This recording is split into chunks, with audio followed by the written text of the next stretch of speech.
to get my shit set up over here, but I'm good now. Woo!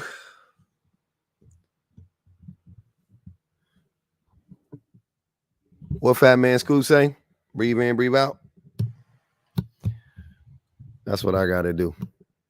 Yeah. The hell is that in my nail?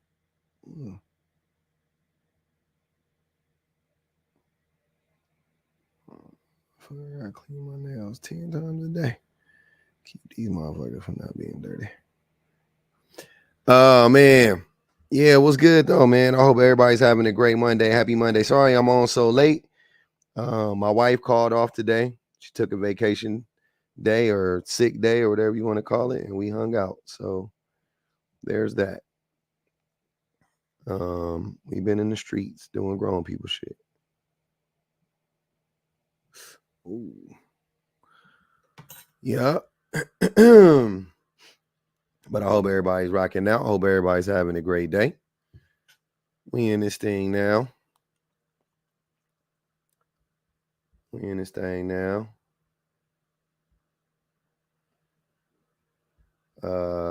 But we got to ask the question. I saw it again. I keep seeing it every day, man. Every day I jump on the app. And I don't do it every day, and I could, but I don't do it every day. I don't talk about how men need to stop giving women advice because y'all not really trying to advise women in any real way. Y'all just trying to manipulate them. But I'm gonna talk about it again. I felt like after the shit that people have been trying to come at me with, I just want to spin the block one time on that and remind y'all that y'all need to shut the fuck up and don't be giving no advice to women because y'all don't really got nothing to offer. Y'all don't really got nothing to really say to the women.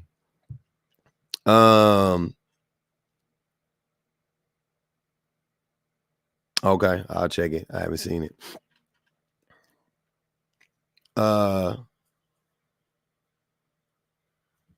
Rebrand of broke love as slow love. I don't know what that is.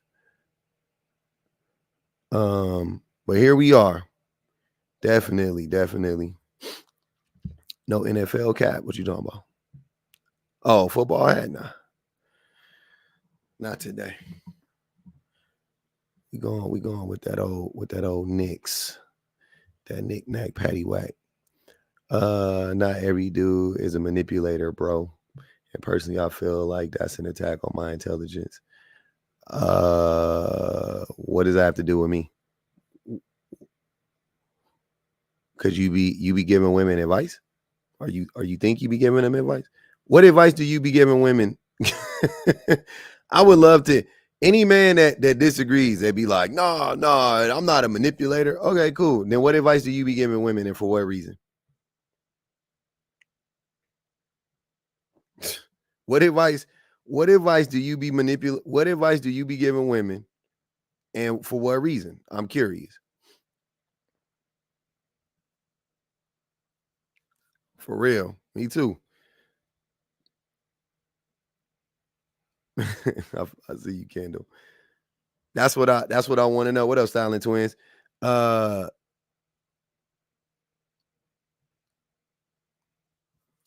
I would never feel any type of way about somebody saying anything that ain't. I mean, I don't be feeling no type of way about shit that applies to me. I'm like, oh, it applies to me. Damn, they talking about me. And if the shit don't apply to me, I'd be like, oh, they ain't got nothing to do with me. That's crazy. I don't know why that would disrespect. I don't know. It seems like if you feel that way about it, it might be saying something about you and not about what I'm saying because yeah, you know the rest. But yeah, y'all know what it is, man. Might be you, right? Because shit don't bother me. I don't know. I know Lamar has been on my panel a bunch of times. Yeah, I don't know him. He ain't like my homeboy or nothing like that. He been up here at times I get triggered because I still have work to do. Yeah, y'all. I be getting triggered by some shit I be saying. What the fuck? I wouldn't expect nothing less. Everything I be saying don't be shit that I done already worked through and I'm fucking healed and all of that stuff. Shit. A good portion of it be stuff I be experiencing. I be like, damn, it's really me. Like the other day when I was on the live and I and that dude was getting on my last fucking nerve, and I was like, this is what it's like talking to me. Like from my wife's perspective. This gotta be what it's like. Cause the same way that I felt, I was like, I know this is how this woman be feeling. Appreciate you, Jerry. This gotta be the way this gotta be the way she be feeling when I be doing this stupid ass shit. I had to apologize to that woman. I gotta hope I never do that again. Like, it's just a little adjustment of the mind. Don't be so, you know what I'm saying? Don't argue just to argue. Just adjust it, just a little bit, little tweak of the brain. A little tweak of the brain, and we're good to go. Oh, look at extremists saying stuff that's irrelevant to the conversation. Who would have thought? Who would have thought? This is the type of advice he talking about. Yeah, my sister can't drive, and she's asked me for my advice, and I give it to her. Cool. Cool, bro. I think it's not that hard to understand, but I'll tell you what it is. I was ready to.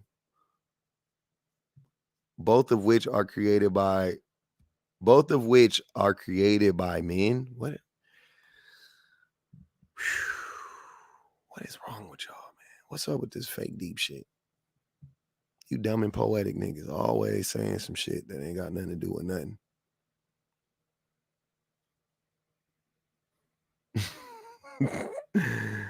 Who in here saying, what man in here saying they giving advice? I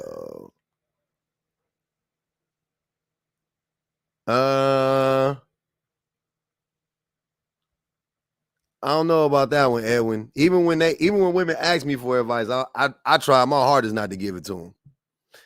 You damn near got it. Like, I mean, even when I do, I try to, man, I don't know. I just don't like doing it. I feel uncomfortable every time. It never feels right. You know what I'm saying? Like, and what I'm saying, like, if I'm giving a woman advice that isn't gender specific, then yeah, that's different. You know what I'm saying? If we talking about how to build your platform and I'm giving you advice on how to build your platform, that's not what anybody's talking about. I'm talking about things that that is gender that is gender specific, let's say, right? Oh, Leo season. Oh man. Hey, mods, we muting all the fellas that's tapping but not yapping. They can get muted for the whole live. Y'all can spin the block tomorrow if you want to, or y'all can come up. What up, Jay Will? Public, but I don't know. Do what you want. You already know that's what I'm gonna hit you with at the end. But hey, I'm just saying if it was me, you know what I'm saying? That's how I give advice. All I'm saying is, hey, if it was me, you know. But I don't be out here. That ain't the thing. But yeah, I'm saying what I'm saying is like extremists was like, oh my I don't be blocking them no more. I just be muting them. What the point that I'm making is that if the shit is gender specific, like men will be like, women, see, we told you about that, told you about them men, and da da da da, as if y'all know more about men than women do. See, we told you about that, women. That's why y'all out here right now. Anytime anytime you give that advice, it's stupid as fuck. I'm not putting it in the prompt extremist because context matters.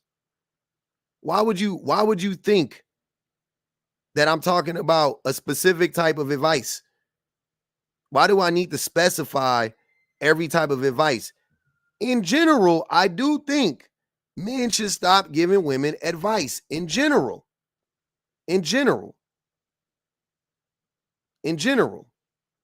But if you want me to be specific, I just gave you an example of the type of advice that I'm talking about. I just gave you an example of what it looks like. I don't need to get specific because there's many other areas. It's too much to type out. It's not just one area. Because you're making a broad statement to mislead. I'm not misleading anybody. I'm really not. Here, y'all can mute extremists for the live. I've invited him up here. No, I got it. I'll mute him. Don't worry about it. There you go. You got it. Yeah. And the thing about this is that the group of people who all they do is generalize, men talking about me generalizing is hilarious because men refer to all women as hoes. Am I not mistaken? Or bitches. Men refer to all women as gold diggers. So y'all the same men that's doing that, but when I talk about men and women in general, it's like, you must be specific. Why would I need to be specific? It doesn't even help the conversation to be specific. That's what I'm saying. It literally doesn't even help. If it helped, I would do it, but it doesn't even help.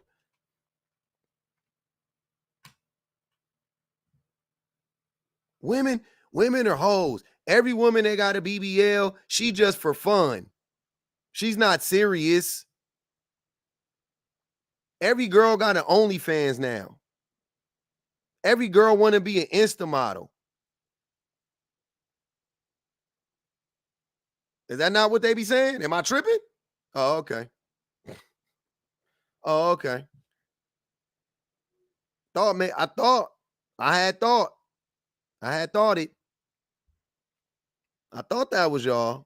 I thought y'all was the very same people that say stupid shit like that.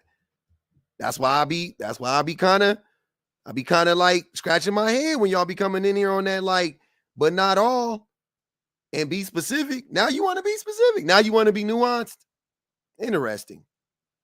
The people who can't understand nuance, if it hit them in the fucking face harder than Mike Tyson, they want me to add all this context to everything I say. I wonder why.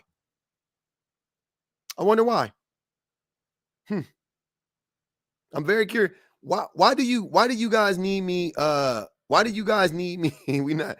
I gotta be a little bit more Pacific tonight. Why do you guys need me to be so Pacific? Why is it only me? When y'all fall off into these red pill dudes' lives, they don't be being specific. They speak in generalities too. I don't hear y'all in the comments going, but not all women. When these dumbass dudes make these stupid ass make-believe niggathetical videos, y'all don't be in the comments talking about not all women.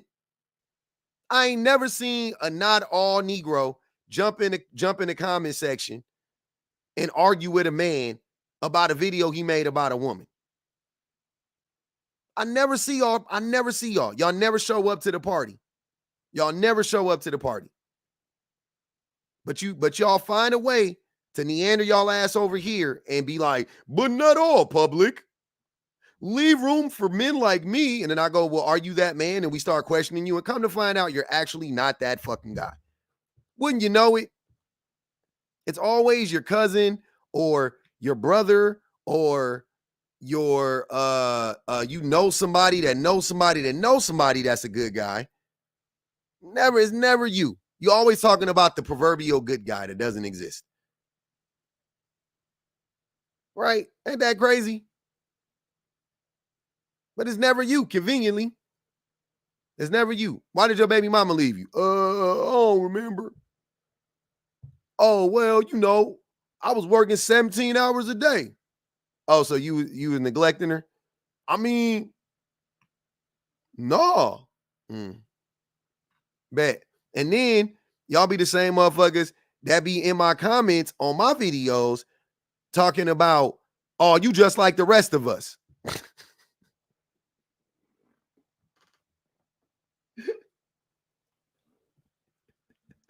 Y'all be in my fucking comments. It's the cousin that worked for the Pentagon. Or his mama, actually. It was somebody mama worked for the Pentagon. But yeah, definitely it's their cousin that worked for the Pentagon. He worked with Tommy. Yeah, y'all be in my comments on my video talking about you just like the rest of us. I can't wait till we find out everything about you. I know you got some skeletons in your closet because ain't no man actually halfway decent out here. Ain't no way in hell you gonna tell me it's a man out here that's halfway decent. Damn, hell no. I know you fake. I know you got a baby mama you don't take care of. No. Not me. I didn't know that the bar was so low until I started fucking with you Negroes. I had no idea the bar was so low until I started talking to the men's on this app. Had no clue. And luckily for me, I don't compare myself to other men. Because if I did that, I would be throwing myself a goddamn ticker tape parade every fucking Saturday for being the best man I know. Thank God. Thank God. Yeah, it took that long, really. I didn't know. I wasn't paying attention. The fuck? I'm so happy I ain't fell for the okie doke. Or I stopped falling for the okie doke. And stop comparing myself to other men. Like, what the fuck? That's loser behavior. That's loser activity for men. Men comparing themselves to other men is how you lose.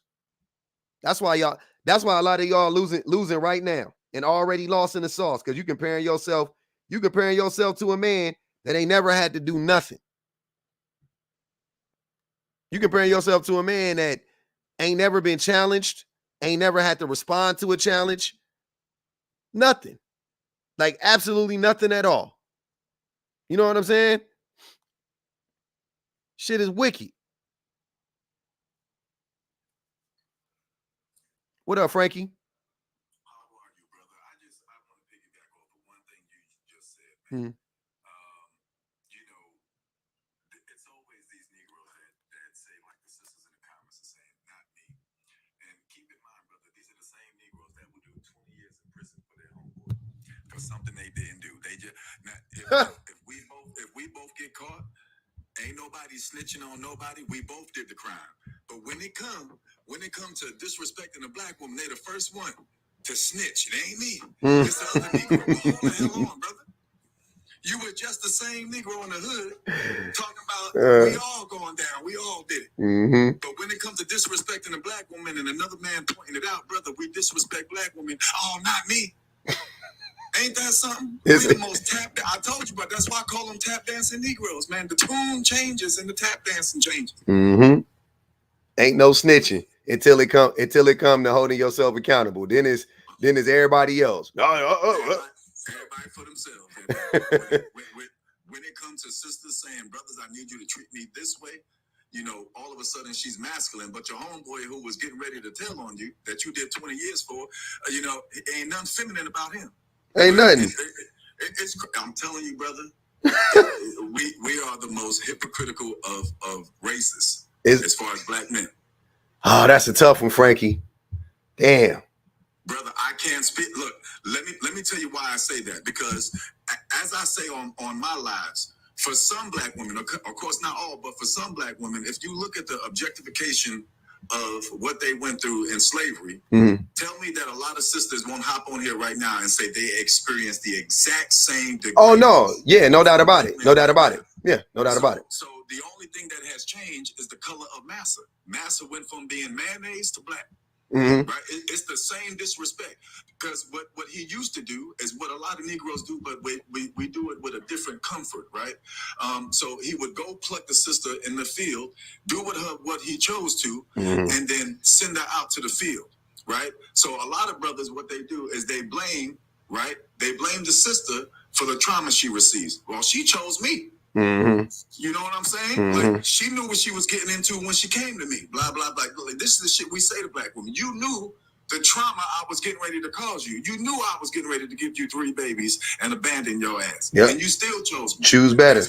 That's what the slave master did. He would manipulate the mind so that the body would follow. That's why I call these Negroes the new slave master. They definitely, the reason why I disagree is because I just think it's like a man problem overall. I just think it's like what you're describing just sounds like men. Like everything you just said, you know what I'm saying? I know some of it is unique to the slave experience, right? The only black people in America went through, but like, or in the Americas went through. But yeah, for the most part, it just sounds like regular man shit. Like that's what white men do. That's what Asian men do. That's what all men do. Men are just fucking hypocritical. We say one thing, but we know good and goddamn well the truth is over here, right? And we trying to get women and whoever, that is looking for the truth, we just trying to get y'all eyes off of the truth. The truth is right here. So men saying, we all look over here, look up here, look, that's all they trying to do. And the people, there's people like you, there's other people that's focused on the truth and all they can see is the truth. And don't matter what the motherfuckers tell you, they try to gaslight you. Hey man, you gotta look over here. No, that ain't it. It's over here. No, it's up, down, it's left, right. And you just like, nah, it's not that. That's what I see. And men do. And I don't think it's like a black man thing.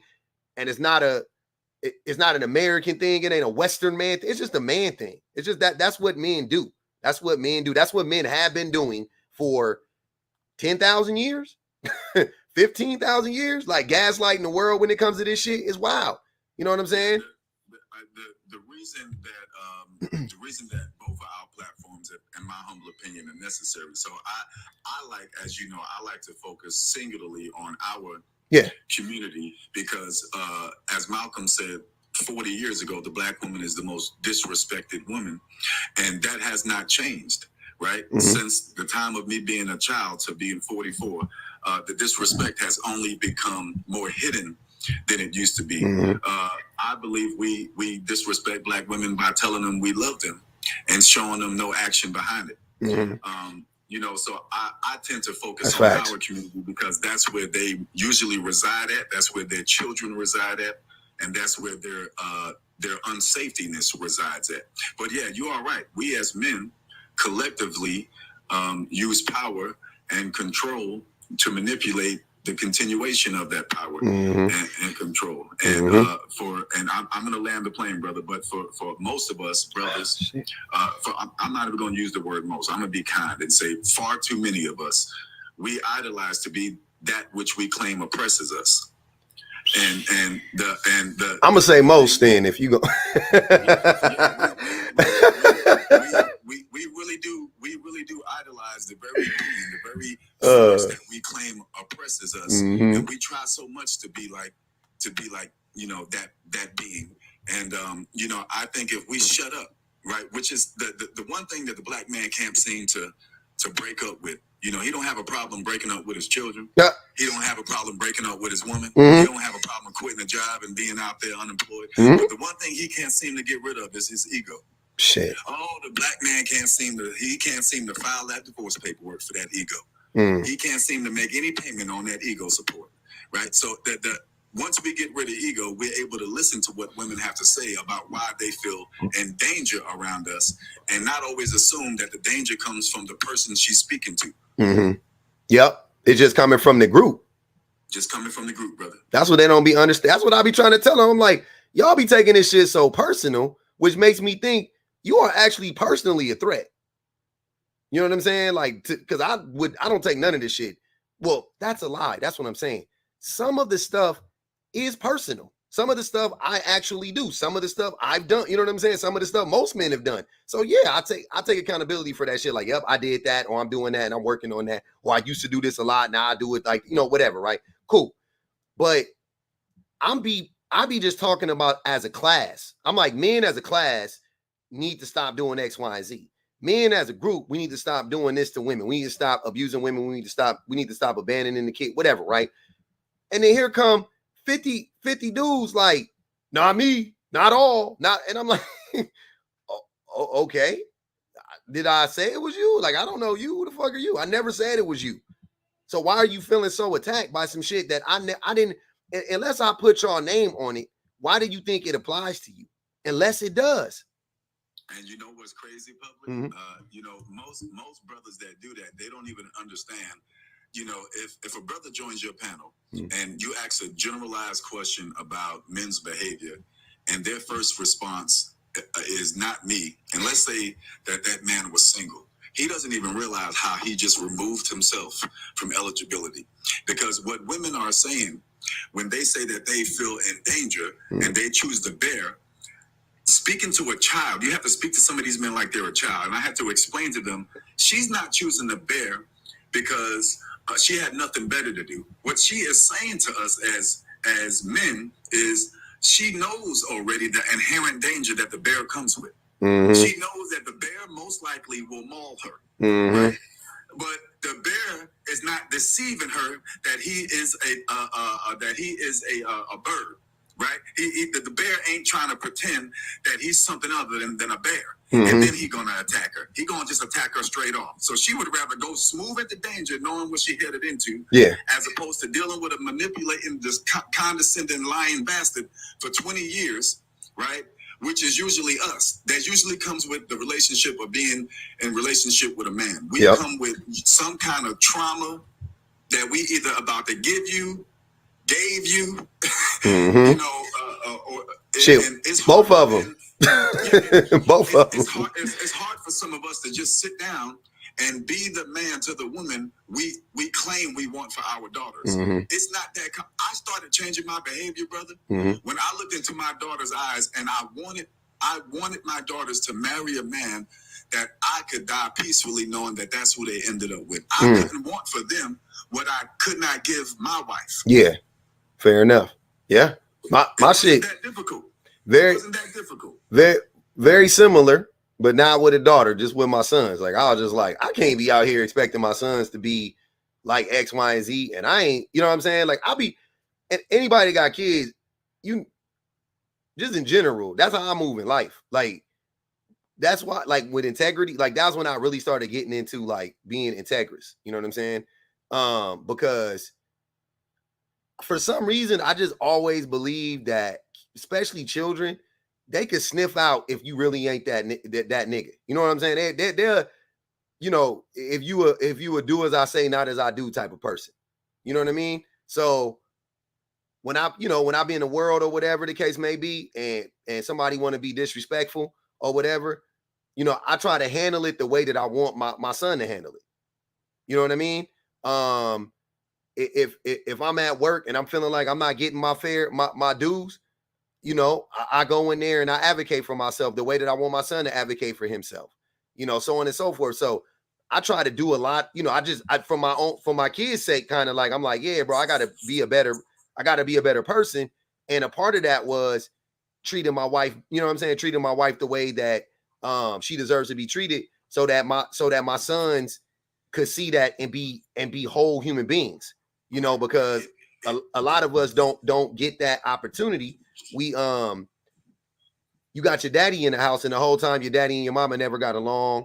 Your daddy was neglectful to your mama. They was bickering and fighting all the time. You know what I'm saying? Like, so I was like, no, I want to be better, so that he can be like, yeah, okay, that's how you're supposed to treat people and women, and, you know, and that type of stuff. Right. That takes doing the work, which you have done, brother. Again, it goes back to the word I mentioned earlier.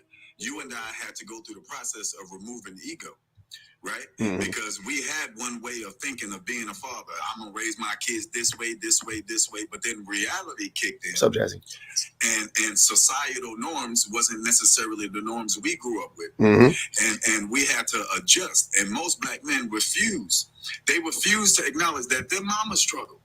They saw the struggle of their mama, right? And what they want in their wife is they want their wife to be able to accept and receive and live with the struggle in which their mama dealt with.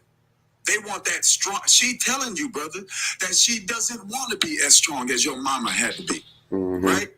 So just because your mama was she had diabetes, don't mean the next woman I'm assuming you hope to marry, you want her to have diabetes, brother. You would want somebody healthier than that which you received.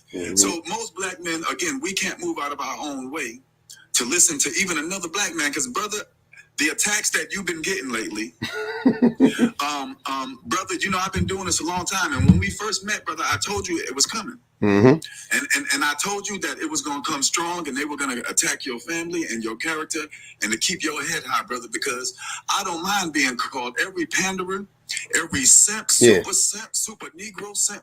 Call me everything that you need to, because what you can't call me is a coward. Never. You can't call me a coward. And the one thing you can't call me is an absent father. God rest my wife's soul. You couldn't have called me a man that removed himself when times were tough. Look, at the end of the day, brother, you are a black man who cares about women. You care about the community in which women have to reside under the patriarchal system of men. And it is not something that should be overly complicated for other men to understand. The rules in which women live by, our daughters who we claim to love and we would die for, right? They live under systems that we put in place. How dare any man, if I walk into any man's house right now and I look at his wife and I say, excuse me, ma'am, I know I don't live here, this isn't my home, but I'm getting ready to slap the shit out of you, right? Most men would defend that home with their very life. And these are the same men who do not care about any other women outside of that home. And I'm trying to get men to understand that what brothers like you are trying to say is not that all men are dangerous, but all men have the capacity to be dangerous. All men have the ability to be dangerous. And just because you are speaking on who it applies to does not mean that we don't all need to change. We all have the ability as men to benefit from this system that benefits mostly men. And we have to accept that that's the truth. You know, it's one of the funniest things, Frank, and I appreciate that. One of the funniest things when they ask me, like, what do you do for the community? And I go, I don't hurt it. I don't do shit to hurt the community, which y'all can say whatever you want to say, but that seems like one of the things that's damn near impossible for most men to not do. Like, it seems like it's impossible for men to not, contribute to the destruction of the community, right? And I don't know why, like I'm like, before y'all start talking about feeding unhoused people soup and handing out backpacks at school and shit like that, how about you pay your child support? How about you show up for your damn kids before you help some kids at a community center? Go to your baby mama house and go see them kids. You know what I'm saying? Before you think about doing anything, external, correct the shit in your own house, right? Talk to your own people first. Because I guarantee you, if all of y'all was talking to y'all people, a lot of y'all wouldn't have time to help the community. Though I'm saying none of y'all really helping the community anyway, but I'm saying those that think that, you ain't doing shit unless you helping the community, talk to your 5 friends. That shit, I do that and I've done it before. It is like moving. It's like it's like trying to build the pyramids over again. It's like we can't recreate it. We don't know how the fuck they did it. We don't got the technology. You know what I'm saying? Like talking to the people in your circle, especially when you've grown and you've outgrown them in so many ways, and you just trying to talk to them and be like, yo, y'all need to get you some of this. You know what I'm saying? You need to get you one of these. You need to get you a chicken salad. They don't be wanting to hear that shit. They don't want it. They be la la la la la la la la. Oh, you just like they do the same shit. Nigga, you ain't changed. You just like Public, can we talk about the elephant in the room real quick? What's that? Meanwhile, congratulations to you and your wife, brother. Thank you, sir. Look, at the end of the day, I think what scares Negroes, because this topic I'm getting ready to talk about is specifically to the things that they are trying to drag you personally down with, right? What black women what they wanted black women to hear with their vitriol and their disgust towards you was they wanted black women to run. And what black women have been saying for generations now is they do not care who a black man ends up with, as long as on his road to ending up with that person, he does not disrespect or degrade them on the way there. And because they didn't see sisters leaving your platform by the dozens, they had to go at you a different way. Look, at the end of the day, when brothers pose questions to you like, what do you do for the community? They pose those same questions to me. And I say, brother, there's one simple way to find out. You can meet me outside. Right? It's always the brothers who try to dismiss brothers such as yourself by the inaction of themselves. Because if you were doing the work, you wouldn't have time to ask me what the hell I got going. That's what I'm saying. That's what I'm saying. Feeding people and educating the people, you wouldn't have time nor the opportunity to stop and ask another grown man, what are you doing? Because you're too busy doing what you're asking me, what am I doing? So again, for the black man who seeks to dismantle your platform, brother, let me say this to these Negroes. If you got smoke for this brother, I should expect you to clock into work tomorrow at 9 o'clock and tell Mr. Charlie to go smooth to hell. Right? If you got so much smoke for this brother and other black men like themselves, I expect you to be surrounding the hospital that unalived the Amber Thurman. I expect y'all, all you Negroes, to go to the jail in Missouri and surround that prison so that Marcellus Williams is not executed tomorrow. Right? All you Negroes that got all this smoke for this black man because he speaks on a system that y'all and me benefit from. Whether I want the benefit of the system doesn't matter. They don't matter. Yeah, that's irrelevant.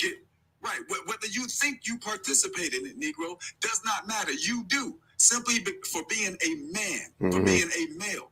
Yes, you don't get the same first class benefits maybe as some other people, but you on the plane, brother.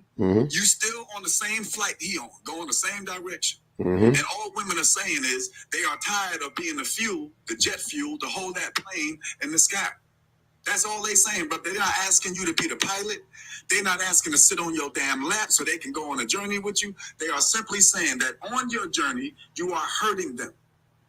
You are destroying the community. And it is not difficult to acknowledge that, yeah, you personally may not be destroying the community, but it goes back to now, I don't mean to be long-winded, brother. No, you good. It goes back to when we tell women that they make poor choices, and I use this argument all the time. As men, you cannot tell women they make poor choices, and as fathers, you do not blame yourself for the poor choice she had as an option. How the hell was that Negro available for her to find to be a poor choice if his daddy didn't raise a great choice? Right? Yep. How is it that these women who you claim are taking all your resources, how are these Negroes available if the fathers did an amazing job raising such great choices in the community? Why were they available to be poor choices? You cannot blame a woman for having lack of resources and lack of options because you didn't put no damn options in front of her, and then blame her for the select few options she had left. Yeah, and even the options she had left, even after all the vetting and all the the last options left was masking and hiding and manipulate. You know what I'm saying? Like it wasn't like they was just. It wasn't like she just like like it was like the last of the sale items, and she knew she was getting the orange sweater when she wanted the black one. You know what I'm saying? It was like, all right, cool. I'll take the orange one. I wanted the black one, but it ain't that. You think it's the orange sweater. You bought it. You think it's the black sweater. You buy the orange one and you watch that motherfucker and it turned out to be orange. You know, she can't even return this. And she can't return the motherfucker. It's like now you stuck with him. Like shit, crazy. And it like that. That's how they be all the time. Like, oh, bro, stop. That's why this is what my whole shit is about, Frankie. That's why I be telling the men, stop giving women advice. Stop giving women advice.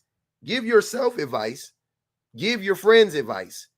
I'm saying, so start with yourself. Start talking to yourself about yourself. Correct the things you need to correct in yourself. And then after you have those conversations with yourself for a while, now you can start having conversations with the people around you in your circle, in your community, whatever, and then try to coach them up and help them be better people. But like, stop thinking that you got something to say. You got something to say to women because y'all never do. I consume a lot of y'all content. I listen to a lot of men in real life y'all niggas are dumb and poetic. Y'all don't be saying nothing. Y'all don't be saying nothing. It be a whole lot of fluff. It be a whole lot of a bunch of platitudes and a whole lot of lies. That's all it be. And I'm listening to it like, what made you think for 2 seconds that like, how did you conjure up the energy to get on the internet or to talk to me about this stupid ass shit? I really be confused by that. I'm like, I would be exhausted lying like this to people. It's tiresome. Like lying actually, hey man, I don't know if y'all know this. It burns more calories in your brain to lie than it does to tell the truth. You know what I'm saying? And I don't know if that's true, but I feel like it's true. I'm not saying it just feel like it's true. It feel like it's harder to lie. Like, what the fuck is wrong with you? It's just easier to tell the truth. It's free. Just tell the truth. Keep it pushing, right? Let the chips fall where they may. But y'all will get on the app every day and lie.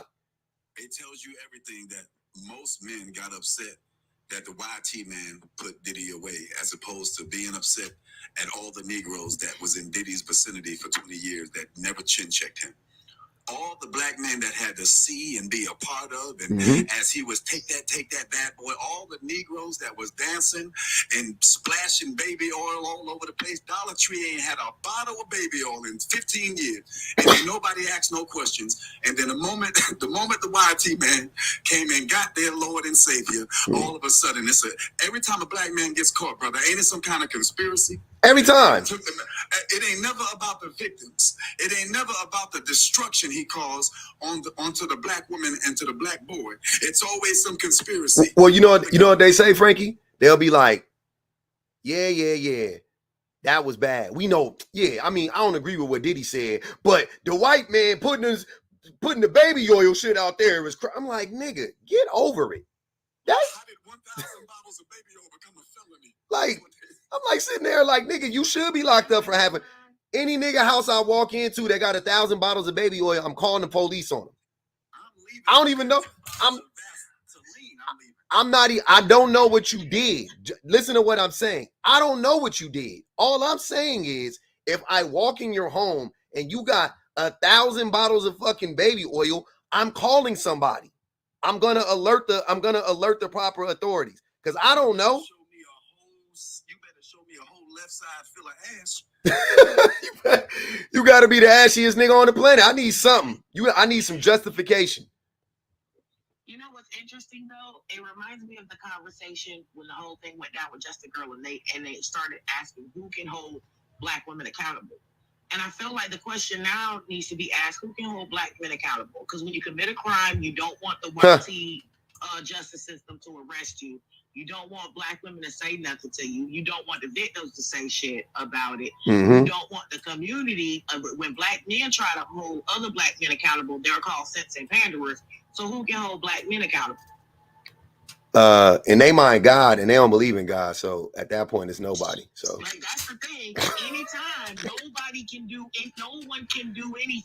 Anytime that there is something that is incredibly wrong, whoever tries to, rectify that or bring them to the proper authority to handle it is in the wrong. They believe in God when they waiting for that bail money to post, bro. Oh yeah. Absolutely, they believe in God. They believe in God when it's convenient. But I'm saying they don't. Men don't. Well, we talking about black men, but we can talk about men in general with this. It don't matter. The lack of accountability. The same thing. The same thing that they doing with Diddy, white men been doing with Trump for the last 8 years. That's why that's why I don't be wanting it. Trump done got essaying women, frauding, scamming, same shit. And they find a way to have cognitive dissonance. Same shit every time. Ain't that their argument? Their argument is not that this brother is innocent, but because Donald Trump hasn't been sent to prison, why is Diddy going? But wait, Frankie, they the same niggas that's gonna vote for Trump. They the same niggas that's gonna vote for Trump. That's the answer right there. Massa we sick. Oh my God, man. The shit is, I'm telling you, it's almost genius for stupid niggas. Like, if you think about it, because It's just it's enclosed. You know what I'm saying? They just enclosed it. Everything's encapsulated. So they the police. They the police. Who investigates the police? The police. The police. I promise you, I have literally said this public. I have literally said just that statement many, many times. I was like, they are the police. Like, they operate just like the police. They do. That's a fact. When they said we can't protect y'all without authority, the first motherfuckers that said that shit was the police. If you want us to protect y'all, submit, and you want us to keep the community safe, then we need to be able to beat your ass. And walk. Yep. We need talking about the same race of men that, remember, they used to watch Massa drag the female from the field to the house and did nothing. We got to remember, brothers and sisters, that those Negroes that watched Massa drag her to the house, he had kids, and his kids had kids, and the house Negroes' kids had kids. So these Negroes exist today. Hey, they was community. Hey, but wait, Frankie, they was creeping. A lot of them slave masters was creeping because their wives were still on them. It wasn't like they was just like running women in the house. Like they had to sneak and creep, and then you would see the wife would see a mixed baby in there and know that the husband, you know what I'm saying? Like they was creeping for sure. They wasn't just like on some. That's why I mentioned earlier that their idol is that which they claim oppresses them. Because now we have taken, and men in general, this goes back to men in general, now we have taken whatever men always claim something holds us down, right? Whether it be for black men, we want to blame X, Y, and Z. For YT men, they want to blame X, Y. We claim something holds us down. And we never take the time to recognize that we are the thing holding women down. Yep. Right? But we want them to acknowledge that I ain't successful because, you know what I'm saying, he over here controlling the system, and the system don't listen to the black man and the black man. So if I say this all the time, like the sister said, I've been making this argument so the black man gets arrested. He says, you know what? It's because the cops don't like black folk. Okay, brother. It's because the prosecutor don't like black folk. It's because the judge don't like black folk. So you mean to tell me you want black women to rally around you with all these forces that don't like your black ass? But the moment they say, well, brother, I don't feel like you like me. Oh, shit. See, you ain't. Not all of us. You ain't submissive. Not all of us. That's them over there. It's funny because 2 points. The first point is they prove that they think it's all men. Yeah. All the time. Every day. They prove it with you. They prove it with by all means necessary all the time. Because if they truly believe that there were men of high moral character, high moral ground, with good intentions that don't harm women, why the fuck are they confused you two gentlemen exist? They said that shit today to me like 10 times. It was like, how are y'all confused by this? When you say not all men, y'all two are the not all. That's a great point, sister. And my thing be, Jazzy, the craziest thing is I don't even be doing that shit. I be on some like, I'm not even saying I'm better than y'all. I'm saying I be fucking up too. Like I'm not doing the shit y'all, you know what I'm saying? It's because of sliding scale. I'm not out here abusing nobody, but I be fucking up, and I fucked up before too. You know what I'm saying? Definitely. So let's get better together. That's what I be on. This is what I try to tell people. When I was, I use this analogy in one of my videos or this story that happened to me, but I think I might have told it here, but I'll tell it again. When I was younger, when I was in junior high school, I got good grades and I played sports and I was extremely popular, right? I was popular in my city. I was popular. Like a bunch of people knew me just throughout the city. I played sports. I was active in the community, right? But I was depressed. This shit I figured out years later, though. But I didn't know this when I was in the 7th grade, right? I'm just in the 7th grade. 7th grade, I'm depressed. I start smoking weed. Now I'm ditching school a little bit. Now I'm showing up reeking, I'm thinking I'm hiding it probably, but I know I was smelling like, you can't fucking hide smelling like a damn blunt. You know what I'm saying? Like, so I'm doing my, whatever, right? Long story short, they ended up putting me in a gang prevention program. You know what I'm saying? With 4 other people. It was just me and 4 other people. And they took us to a center for wayward youth called Los Padrinos. They got shut down because there was so many abuses going on there. They said, we can't even do it, right? And they took us there. And you know who they brought out to talk to us when they took us to Los Padrinos?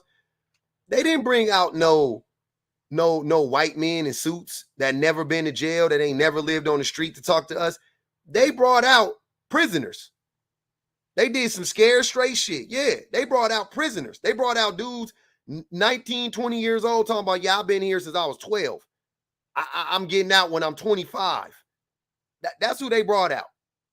I'm looking around like, well, shit, I'm 12. You know what I'm saying? Now, mind you, that shit didn't scare me straight. I ain't gonna even hold you. But nonetheless, though, they didn't bring out no men, businessmen in suits to be like, yeah, son, like, I know I grew up with a silver spoon in my mouth, and you could be just like me. And I'm like, how? You were born with a silver spoon in your mouth, right?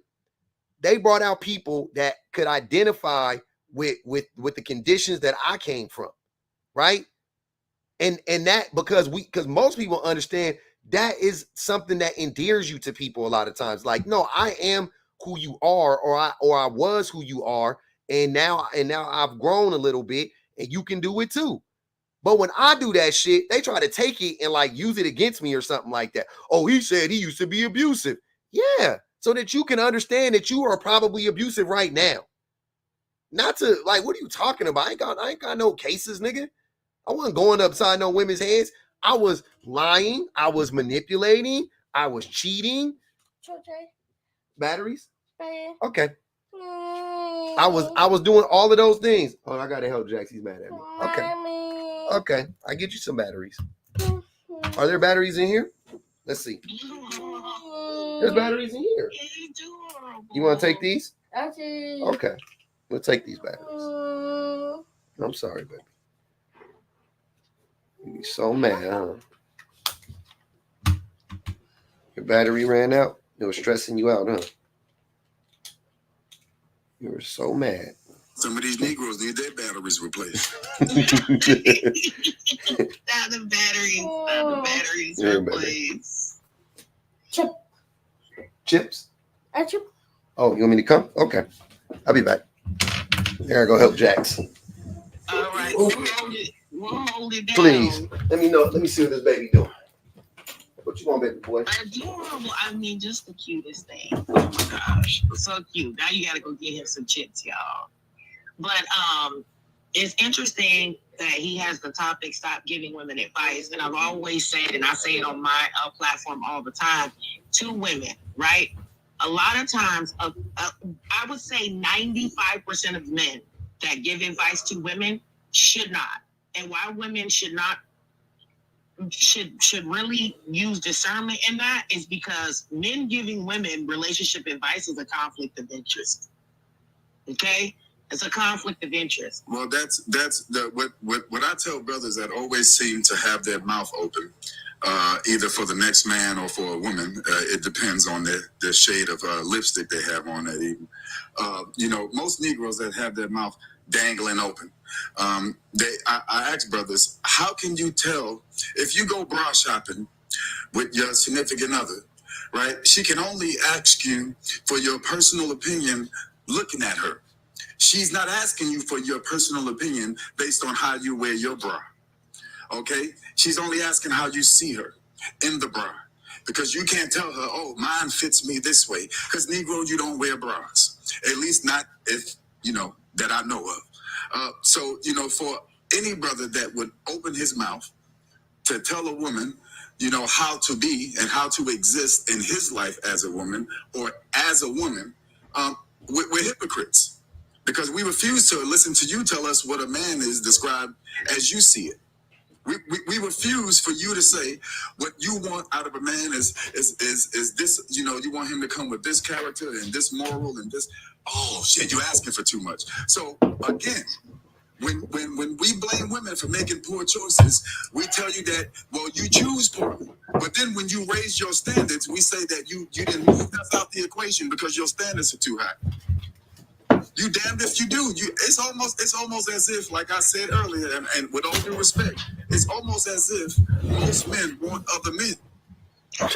Well, I was gonna say, if I'm taking relationship advice from men, or the videos that I will listen to in regards to like relationships and dating stuff like that, is LGBTQ men, because at least they date men. Like I feel like there is a whole area that men have there's a whole world that men have no awareness of because they don't date men. Okay, so how your homeboy shows up to you in your world, in your relationship and interaction, is not the same way that he shows up in regards to the women that he dates. Women know a side of men that men don't even know about themselves. Women know a side of men that other men do not know in regards to men. So every time they sit up there and say something to me about, I say, what experience or expertise do you have with this? Right? When Public was talking about how when he went to that program and they were bringing out criminals that done already lived and walked that life and had that experience, then that's who I'm gonna listen to. Me too. A little bit of relationship advice that I will listen to. Some of it may come from married women in happy, healthy relationships where there's no toxic stuff going on. Because I don't want to hear about your struggle marriage and all the ups and downs y'all don't overcome. Love is hard. You down and through that. Love is hard, and you got it. I will listen to again, LGBTQ men, and I will listen to SWs. Okay, because SWs have a lot of experience with men, and they see a side of men that other women don't see. SWs are scriptless. I don't care how you feel about it. I'm gonna tell you who I go to for all my relationship advice. My fucking wife. That's the thing with men. We don't even got to go outside. That's what I'm saying. It's like women got to go. They got to figure out a fucking maze to get to like some understanding. Because I don't mean to cut you off, brother, but that was the point I was going to make earlier about why black men dislike you so much. Why? Right? It is because you are able to use that term in which they refuse to ever be, and you use the term "my wife." You see, you are to say you have a woman in which you have committed yourself to. That's what pains these Negroes, because these are the Negroes that will never marry a woman. They will never commit themselves. And the fact that you are able to say "my wife," which means partnership, right? Which means commitment and communication. It means you have to remove your ego to listen to what her needs and concerns are. Most brothers, again, I can only speak for our community, we will never give the loyalty to a black woman that we give Massa for his paycheck every 2 weeks. You know what's crazy? When you just said that, you made me think about something. Only like 35% of black men are married, right? Most white men are married. Most Asian men are married. Only 35% of black men are married. But black men, those same black men will come on here and tell me, like, try to be on some, they'll try to be on some like, oh, what, you couldn't marry a black woman? I'm like, you first, nigga. you first. Y'all go marry the black women who y'all be saying y'all love so much. Go marry them. Go marry him if you can, if they want to marry you. But go marry him. Go. Literally, that's what I said. I literally said that. And I've said it time and time again. I don't know. I know Frankie was married. There's a few other ones that I know. A lot of my mutuals are married or have been married, right? Or widowed or something like that.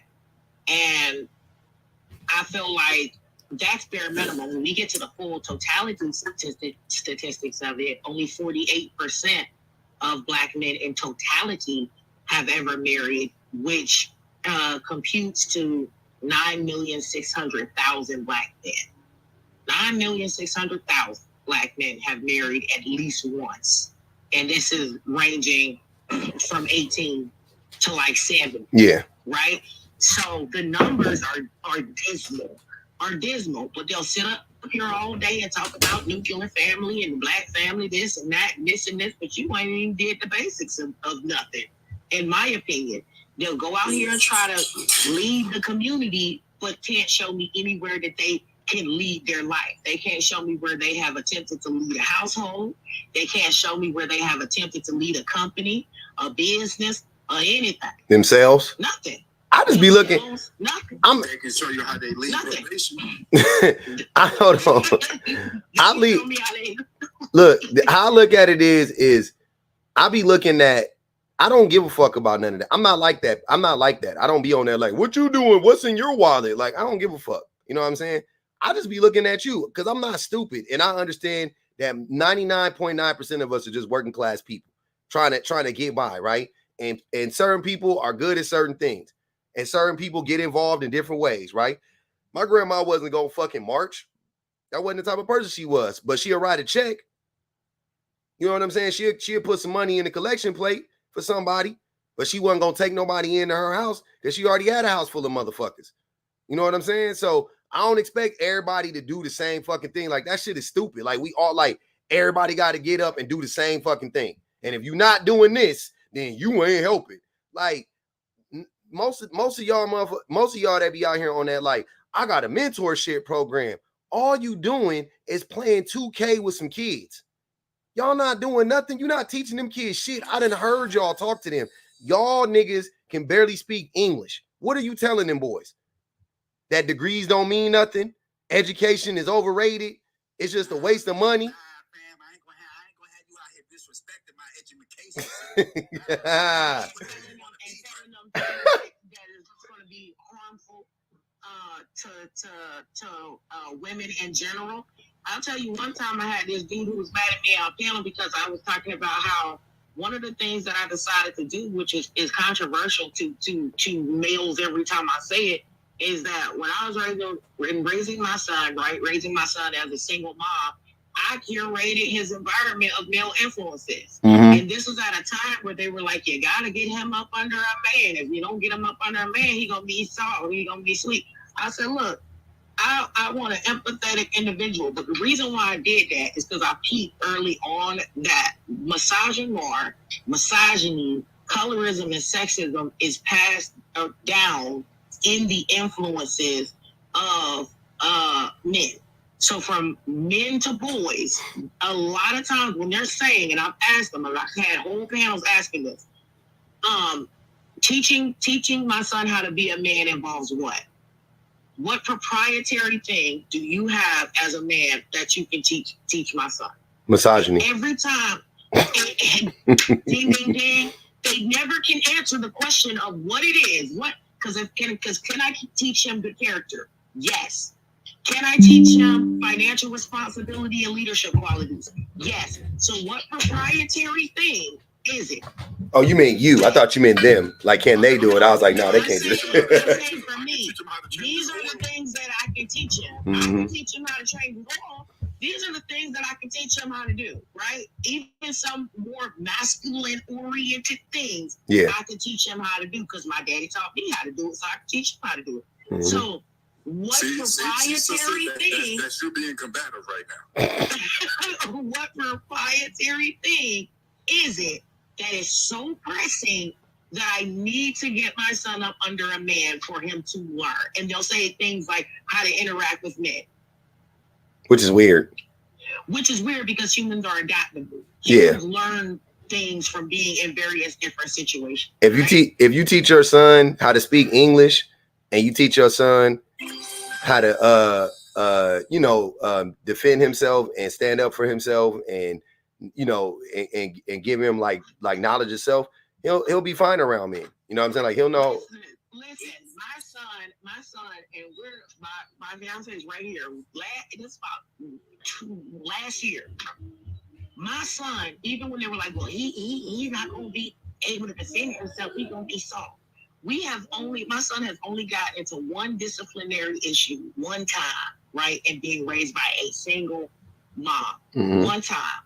And the one time is because we pull up to the school, and we notice there's a hole in the window. We like, what the heck going on in here?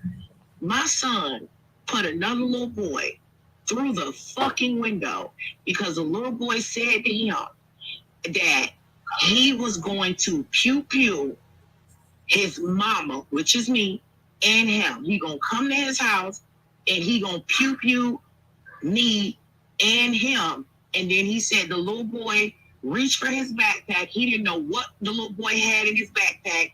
And so basically he bum rushed him and put the kid through the fucking window. Remind me to buy your son a Happy Meal or something like that. We got McDonald's money for that, baby. And then they fell through the window and they was like, yo, he is through the window. So anyway, when I got there, the school director, everybody, they was like, look, I wouldn't. He ain't wrong. But we have to suspend them. Oh, yeah, they always do that stupid shit.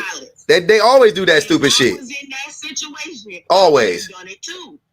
So when I said that, I told this story on a group of men. That's that 3 strike shit. I said human beings have instincts. He didn't need me to teach him to do. Mind you, that's the shit I'd have done. Yeah. He didn't need to teach him to do that. His instincts kicked in. And he reacted in the situation that he reacted with. He figured out how to not only protect himself, but to protect his family based upon the things that boy said to him. That was a rational response. Let me read these super chats. Let me read these super chats real quick, and then I won't miss it to go. Ishnok said, he makes me want to cry. He was talking about Frankie. She said, happy cry. Bonji Baby said, what do y'all think of Tony Gaskins giving women advice? I did a whole live on Tony Gaskins being trash. He need to shut the hell up, as far as I'm concerned. He's one of the worst, actually. Is that young kid with the locks and glasses? No, Tony Gaskins, no. Tony Gaskins is like he like our age, black dude, like kind of like a pastor vibe. It came to me. I know who he is. You know what I'm talking about? Okay, yeah. Bonji Baby said, some of these dudes want us to be the Rashida to their Kirk. That's spooky. Mister, you said you had a response. So I brought you up because I wanted to hear your take on this one. What's going on with you? What's up, man? You done upgraded. You got some nice little equipment there. You're sounding good. Mm-hmm. Well, you can hear the mic on there. I don't got no mic on TikTok. No, look, okay. That's not, you don't have a full set of mic headsets and mic. I don't know, you sound clear. Okay. I was on TikTok, I don't have a mic. I got the mic hooked up for YouTube though, but I don't got it on TikTok. That way they can hear the sound. But yeah, that's good shit. I didn't know how it sounded good. I'm glad I sound good on TikTok. But man, looking healthy. But thanks, man. I haven't been on your platform in quite some time. It seemed like you're making headways around TikTok. At least black TikTok people, everybody talking about public defender, you know. Mm-hmm. They've been yapping. Yeah. They've been yapping for a cool little minute, man. Yeah, no, man. I mean, yeah, I agree to an extent. I agree with what she said. I mean, it ain't, you know. I do believe we do live in a patriarchal society, and I do believe a lot of women want it that way. I believe women actually prefer the type of system that we have. You know, 100%. So it's, you know, you think most black people want to remain in a racist society? Man, I knew that was coming. I know he's about to switch up. No, not at all. I seen it. So not all. So if you know what the patriarchy is, right? You know, it's a system of oppression, right? And you claim that you think most women want to remain in a system of oppression. And then when I asked you, do you think most black people want to remain in a system of oppression? You said, no, I don't think so. Logically speaking, how does that make sense? I mean, I would say most black people, but I would argue that quite a few black folks have internalized racism. Oh no, dang, you ain't gonna. I'm with you. I'm just asking you. Do you think? Without a doubt, a lot of them prefer this system that we in, and it's the same thing. Women, there's without a doubt a ton of women who prefer the status quo. They prefer it. If a woman wants a man to come in the household and provide 100%. That is subscribing to patriarchy. It's really not, though. Has a problem with a male splitting 50-50. Now, you know. But it's not, though, mister. Yeah, it is. That's not subscribing to patriarchy, because if we that's subscribing to capitalism. Like, you know what I'm saying? Because the patriarchy part is when a female is expecting a male to subscribe to that. Now, keep in mind, why do you think women, which we know most women don't subscribe to that, right? 70% of women work, 16% of women make more money than they're the breadwinners. 25% of women are make the same amount or more than their man. So what I want to know is why do you think women, the women you're talking about, why do you think it is that they would want a man to be able to provide for them? So they won't have to work, so they can stay at home and focus in on the children. So okay. So kids. There's an opposite side of it. I mean, without a doubt. So women stay at home. But so kids then. That's what I'm trying to figure out, right? So it's the kids. It's not it's the kids, right? Now in nature, if a woman were to give birth and had small children, more than likely the children would need her for a good, at however long she breastfeeding, right? And you can't pump, you couldn't pump back in those days. So you had to take the baby with you everywhere, or the man had to go out. Penguins do the same shit, right? Penguins, the man stays with the egg, and then the woman goes out and fishes, after she lays the egg, and then she comes back. Like, they both can't go out and fish, right? So both people can't go out and provide, especially when the children are of a certain age. So what does that have to do with the patriarchy? A lot of women, I would argue that probably, and again, there's no need for me to even say a majority or half, because I don't have any statistics in front of me to even prove anything. But I would argue, in my opinion, that most women who want to live amongst us in a system like that, they would prefer not to work. And then secondly, it's not necessarily about who wants to work, mister. Prioritizing the children. It's about just their freedom. Time out. First of all, they work more than you do, right? The women who stay home work more than the men who go out in the world. I did a live on this yesterday. Women work more than men. Hold on, mister. Women work more than men inside the home and outside of the home. They're more productive in the home, and they're more productive outside of the home. So you acting like women don't want to work is hilarious, because what is labor at home? Is that not work? Washing, cooking, cleaning, scrubbing, sucking, fucking. That ain't work. That's not a job. It is, because what woman? Wait. People do everything he listed. That's what I'm saying. Wait a minute. Everything that was listed, there is a woman somewhere that does so professionally, including suck and fuck. Yeah. Okay? So those are all occupations. All of them. Cleaning is an occupation. Cooking is an occupation. Sucking and fucking is an occupation. Child rearing is an occupation. Planning. All of those things are occupations. Planning, shoppers, assistants. All these are occupations, and women do. Those are all occupations. Women do all of these things. Those are all things. Laundresses. That's an occupation. All of those things. We live in a capitalist system, though. But what does that mean, though? So that basically means that if people turn just about everything into an occupation. Okay, so why don't y'all? Okay, mister. So why can't y'all turn slanging dick into an occupation so that you can afford to pay all the bills in that house? Your number one. Hold on, y'all. Hold on, wait. Your number one client gonna be a man if you slanging penis, mister. I'm not saying they don't. I'm just letting you know that if you a man and you slanging Wayne, the only people paying for it is other men. Man, there is a lot of women that watch porn. There are a lot of women, not that many. So most women, if we being honest, since we're gonna dive to this topic, most women, brother, right? How you know you married?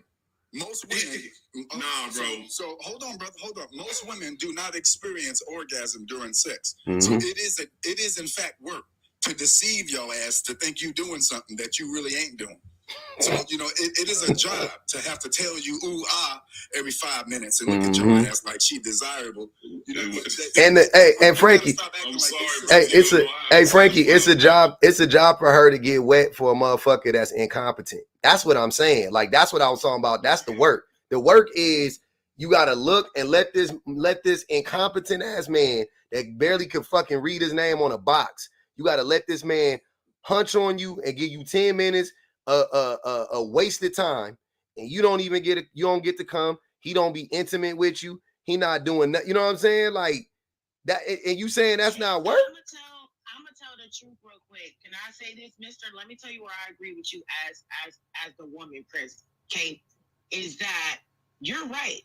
I would prefer to be in the patriarchal system as you described your definition of patriarchy, which is men providing for everything. I would prefer that than to be in a 50-50 system and I have to deal with misogyny, sexism, misogyny, and all the other bullshit. Oh yeah. Like oh hell yeah, yeah. Oh, I'm with. Oh. Absolutely. And that is my rule of thumb. Mm-hmm.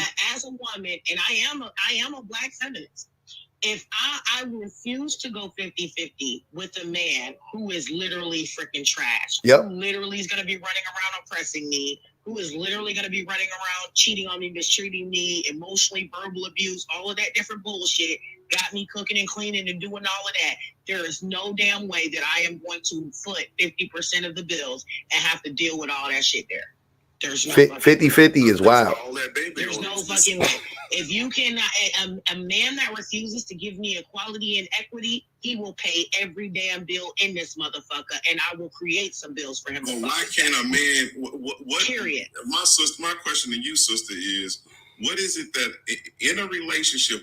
What is your ideal relationship? And within that relationship, can a man provide you quality, fairness, and equity? Because the reason why I'm asking is Public, you know he asked the right woman, right? Yeah, I know this.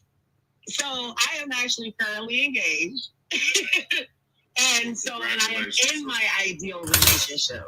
In my ideal relationship, I am provided for. Okay. I do not do all of the cooking. I do not do all of the cleaning. I do not do all of the child rearing, and we don't have children together. We both have our own children that we had in previous relationships. I don't do any of that. I've never dealt with any verbal abuse, emotional abuse, talking to me crazy.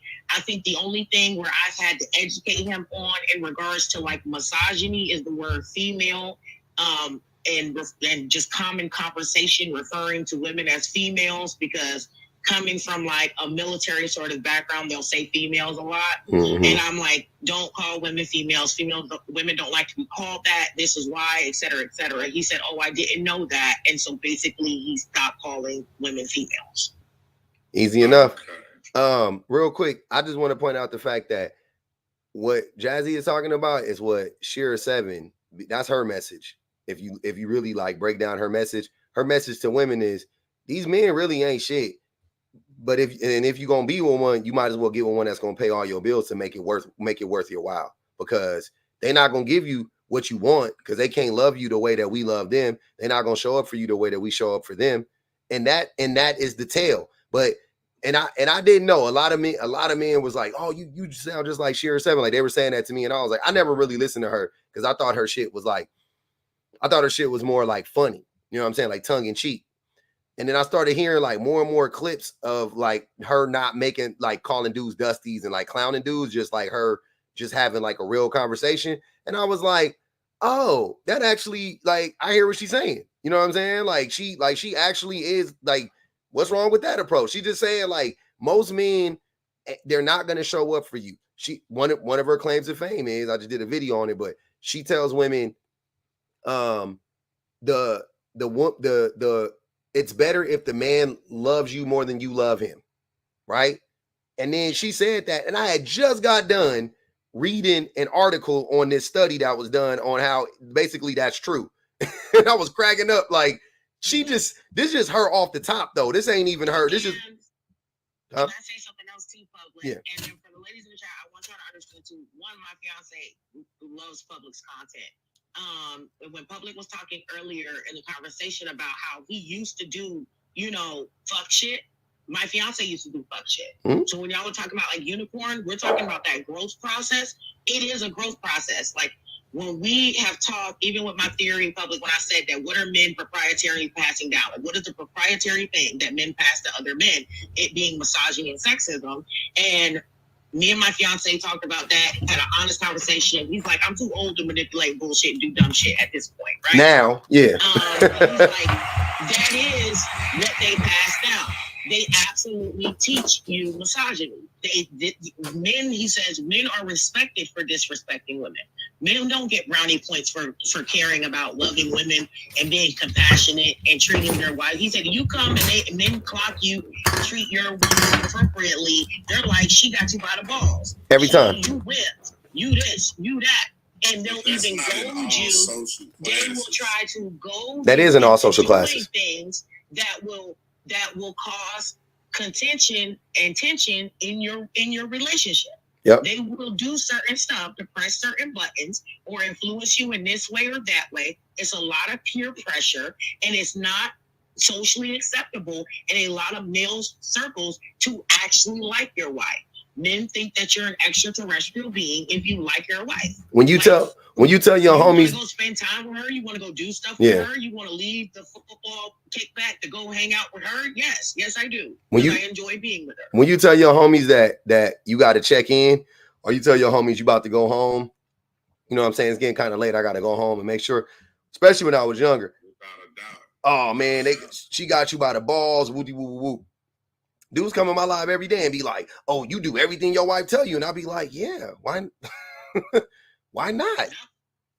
Are y'all sitting here fighting your wives?" Respecting your wife and respecting women is weird, and I'm telling you, I've had too many men say this. So I know my fiance is not lying. I know they're not lying. They're all saying, and all these men are saying, this is what is going on in these spaces, and even just jokes that are covertly misogynistic jokes. Like that's something else me and my fiance talked about. Mm-hmm. He said it can be just this weird out of nowhere, moment of disrespecting women, of objectifying women, and men are bonding over mistreating women.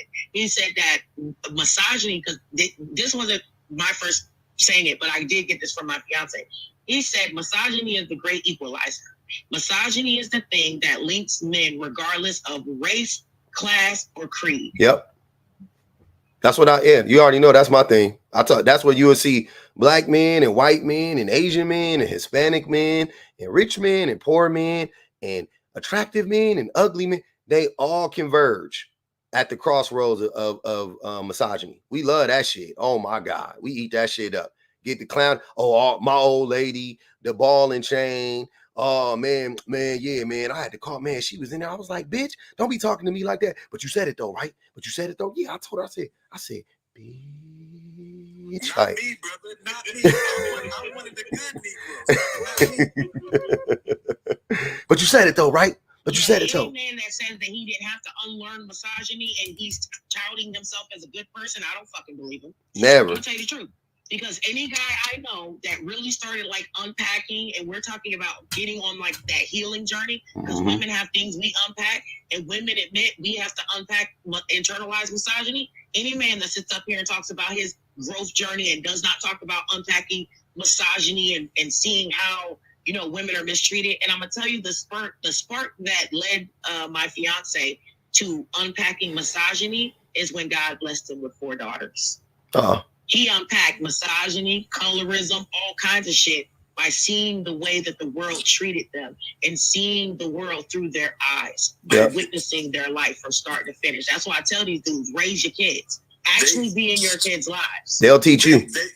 Most men can't unpack trauma because most of them, like the brother mentioned statistics earlier, most of them will never unpack a suitcase to their own apartment. Mm-hmm. So, look, at the end of the day, what women are saying is it's really not complicated. I don't know why men feel that we need to consume all this information from all these different sources. Look, it boils down to this.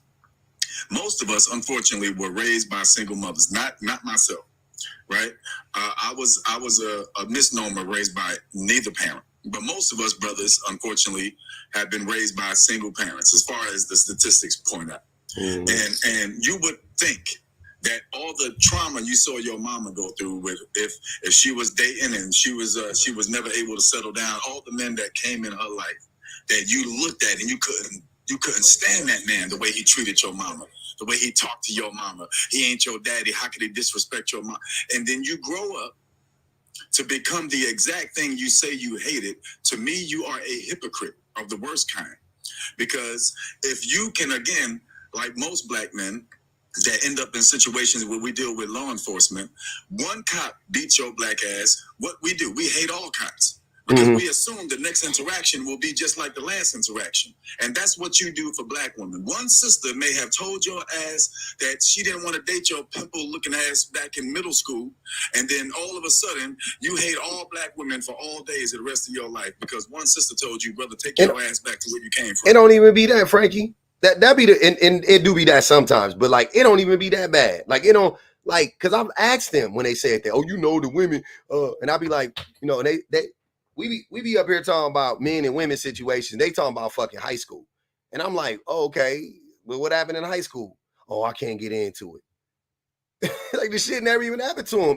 They saw, my homie did it. My homie a player. And I seen him play all the girls. So I think all women are susceptible and gullible. And they can, and I'm like, but you can't do that though, right? Like, no, well, I never did it before. But my homie, like, it don't never be them.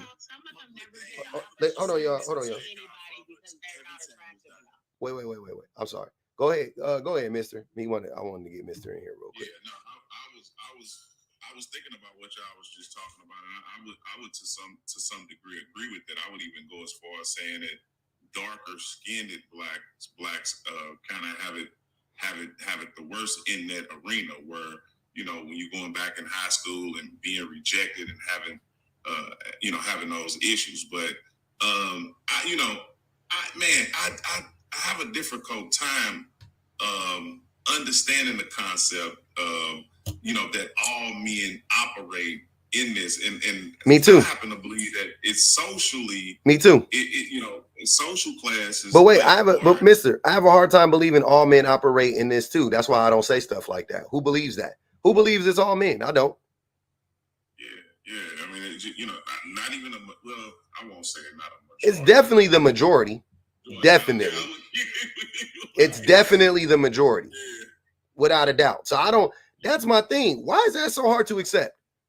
Why can't we just accept it's the vast majority of men, and you ain't got to complicate the shit? All you got to do is look at society. If the vast majority of men didn't want the world to be the way that it is right now, it wouldn't be this way. Man, I guess, like, okay, within my little inner circle, it's been a couple of people that like husbands that's been cheating on wives and all that. But I call them out. You know what I'm saying? The mistreating their wife, I call them out. You know what I'm saying? And I pull them to the side and say, hey, bro, come on, man. You tripping. You trying to build a legacy, but you Who called you out when you was mistreating your wife? Nobody. Exactly. I didn't mistreat her. You did mistreat your wife. You I did. mistreated my wife. You told us. I told who? You told us on my live. You said it. That wasn't your. Hold on, Mister. So you retired. Me, bro. Hold on, wait. You didn't retire? Maybe this. I'm not retired. It wasn't you. 44, bro. I knew you was young. That's what I was about to say, because they were saying it was you. I was like, wait, okay, all right. And my wife passed of cancer, by the way. Oh no, man. That's why I haven't even been on TikTok. She just recently passed back in March. Damn, Mister. In March, yeah. So I've been dealing. I'm a full-time, 100% parent, taking care of the kids, everything. But I do everything now. So, but it's all good. I don't complain. You know what I'm saying? My daddy, my father, my grandmother didn't complain. So it is what it is, man. So shit, I cried for months and shit. I cried and fell into a depression, and I'm just now getting my mind rewired to kind of somewhat move forward. You know what I'm saying? And I'm sorry about that, brother. I actually can understand. Interested in getting out here in the dating field because I already know that my requirements, even dating, my requirements is simple. Dating? You know, yeah. I'm not even trying to get out in the dating, get out here dating. I'm not trying to get out and date. You know, Hey, you gotta make a date with a therapist first, brother. Yeah, I'm like dating. It has been months. Dating? Yeah. That's crazy. I already know. Yeah, you gonna have to. I don't know. Hey, man. Hey, unless you might be Wolverine and you can heal up. You know what I'm saying? You got superhuman ability to heal up. Yeah. I'm on. Y'all remember Sleepless in Seattle? I'm Tom Hanks in that motherfucker. I ain't even. Something happened to my wife. I'm out. I ain't date nobody for 15 years, brother. That's what. Hey, Frankie, I'm with you. That's the type of shit I'm thinking about right now. I'm done. Some shit happened to my wife. I'm done. Y'all get. I ain't never going back out in the streets. That's crazy. I feel that way. I ain't gonna lie. I can't do it. Because listening in to everybody and all this shit is scary, man. You know. Mm-hmm. I ain't even worried about nobody. I'm good. Hey, mister, I ain't gonna even hold you. If me personally, if I were to date personally, I'm not worried about women. Women don't scare me. Relationships don't scare me. None of that shit. You know what I'm saying? Like, I'm good. I know I'll be fine. Personally, right? Y'all be safe. You know what I'm saying? Whoever, this is not for y'all. It's not for whoever. Me personally, I would be safe, but I couldn't do it. Not under those circumstances. I don't think I would be able to do it. I'm saying I don't know if I would or wouldn't. I'm saying, thinking about it right now, I'm thinking more. I'm in Frankie's lane with that. Like, I could see me going 20 years and just being on some like. What about grief?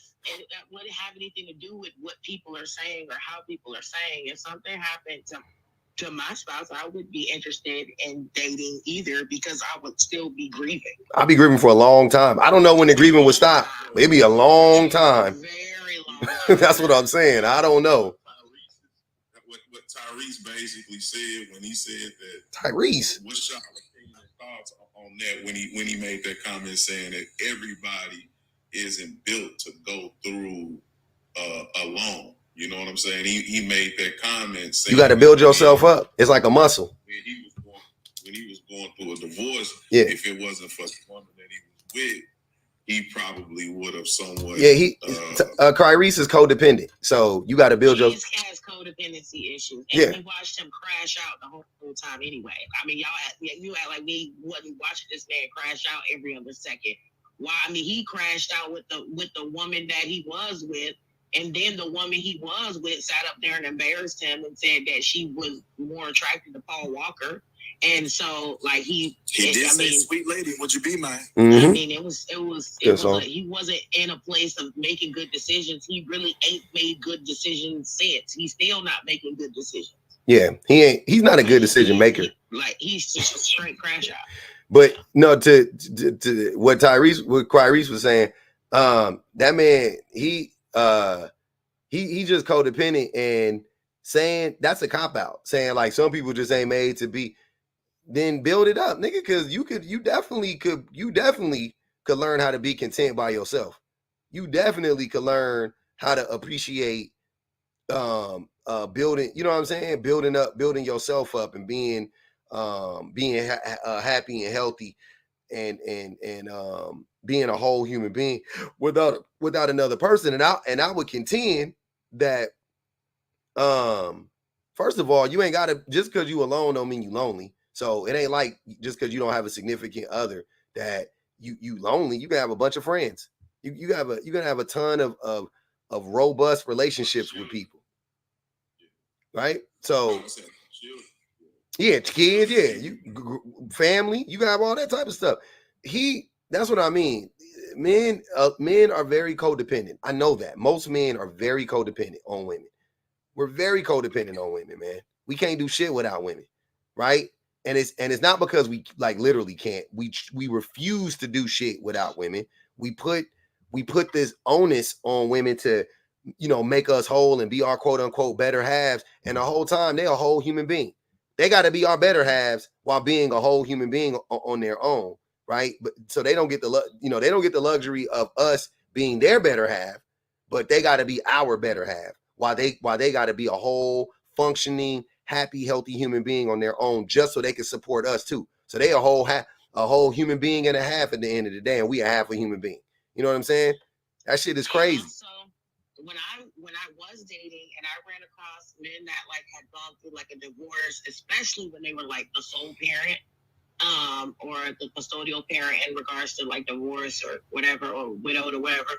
Anytime I ran across a man who was dating in that time, I don't think that they're if they were grieving, I don't think their grief was over. I think that they were trying to date out of a necessity to have that woman fill a void, right? To have you fill the void of like being a caretaker to their children, to help them around the house or help them with their bills and expenses. Like they didn't realize just how much their wife did until like they had to do it. And then they were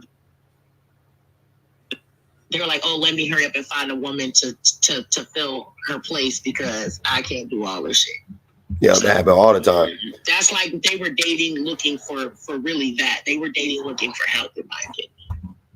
Yeah, you'll be surprised at how many men actually have a belief system that they just cannot live without a woman. You know, I wouldn't. Nobody up here would be surprised by that, Mister. Yeah. Okay. Yeah. We literally, I talk about that every day. How men we cannot function without women. Yeah, we get it. You know, so you know, I don't want to break. You have to be able to break that cycle. But you do though, Frankie. Go through divorce, that trauma is a little bit different than my trauma in the sense that my trauma, it didn't end in heartbreak. You know, it didn't end in someone rejecting me. You know, my issue happened. You know, I had a beautiful thing that ended up that worked out for the both of us, but it ended because of something out of my control. You know, so. No, I get that. That's what I'm saying. I understand. I get, you know what I mean? Like, I understand exactly where you're coming from with that. If I got divorced, you know, I mean, I would end up dating again eventually. I would think, but your situation, I don't know, because of the grief. I don't know what I would be able to do. But most men though are very much codependent on women, and we are raised to be codependent on women, and women are raised to be, you know, like fully functioning adult human beings. You know, they got responsibilities when they're 5 years old. You know what I mean? They know how to cook and clean. They know how to, you know, they know how to do things for themselves. They know how they show up. They don't need somebody to tell them to stay on task when they're doing their homework. They do their own homework. They turn in their reports. You know what I'm saying? And they do it to the best of their abilities. They don't just do it just to do it. They do it to the best of their abilities. That's like how I see most little girls function, and that's how I see most women function. Men are the complete opposite. We only work hard when somebody's breathing when our boss is breathing down our neck, or when there's a deadline, and if you don't meet it, you're gonna lose your job, or you know what I'm saying, when there's some external pressure, right? We don't just do our best job at all times just because that's our fucking job. You know what I'm saying? Like, I don't see that behavior consistently from men, whereas I see that consistently from women. And then you talk about the way that looks in a relationship. It looks like men don't give a fuck. It looks like men not caring about women. It looks like men, you know, just treating women like sex dolls and maids. You know what I'm saying? We want women. Quick question to ask public. How much of that do you think, and I mean, this is a serious question. I mean, I know it might sound a little silly, but how much of that do you think is genetics? Meaning that, you know, 0.1%. Women are just natural nurturers. And I'll give you a natural nurturers. Wait, Mister, what did I say that had anything to do with nurturing? Well, you was just basically talking about how women are automatically built to just be. I didn't say they was automatically built like that. I said that they were conditioned. Yeah, women are conditioned to be like that. Women are conditioned. Yes. Yeah, they're given responsibilities at 5 years old. They're given. You think is natural? 0.1%. Innate in a woman to just be like that? 0.2%. You know, look at the None of it. I'm gonna tell you the truth. Let me tell you the truth, mister. None of it, right? Because I have sons and daughters. None of it. The child that does the naturally will go and like look after the kids and will, or that does look after the siblings the most, that cooks the most, and that cares the most, and even cleans up the most is actually my son. Mm-hmm. My daughter does not know how to even. My daughter burns eggs. Like she's 12. Like she burns oodles and noodles. Like she literally would burn damn water. Like she doesn't do the cooking. She does not do the cleaning. I just had to go mute up and go in her room and tell her to clean her dang room. My son's room is spotless. Hers, it looked like a bomb went off in there. It's like like nothing. She doesn't to the younger siblings. She mean as hell. Like I'm like nurture what? Mm-hmm. She doesn't nurture anything. Like, so no. I think that everyone has their own kind of nature, and some people are predisposed to things. But from judging, like just looking at my children, it's definitely not my gender. I think it is definitely not my gender. I think what ends up happening is, to your point, Jazzy, I think that what ends up happening is that if a boy is predisposed to being like a nurturer, which I think most human beings have the capacity to be nurturing, right? Because I think it's like we have to be nurturing for our kids' sake. So I think most people are, that's in our operating system, right? Like the hardware. But the problem is that when we don't exercise that muscle as a society, we don't make men exercise that muscle as a society. You know what I'm saying? So yeah, okay, he's nurturing, but we never give him any responsibility. Yeah, he's nurturing, but we don't ever make him clean up. We never make him sit down with his little brother or his little sister and it's like we just go out, do whatever you want to do, go play. A boys will be boy, whatever, right? Play video games. You just keep being the sweetest little boy on the planet and all of that shit. Whereas a girl's like, pick that up, do this, go. How you let your sister go outside and that and looking like that? Oh man, she 8 and her sister 7. You over here mad? Like that be the shit. You know what I'm saying? Like that's how a lot of women are raised, right? So, and I've seen it. Like this is not like me speaking for. Like I've seen it in my own house. You know what I'm saying? Like my sister was my mom when my mom wasn't there. You know what I mean? My brother was not my mom when my mom wasn't there, and my brother is 6 years older than me, and my sister is 9 years older than me. So it ain't that much of a difference between them to me, right? And them to me, it's almost same 6 years, 9 years, same shit.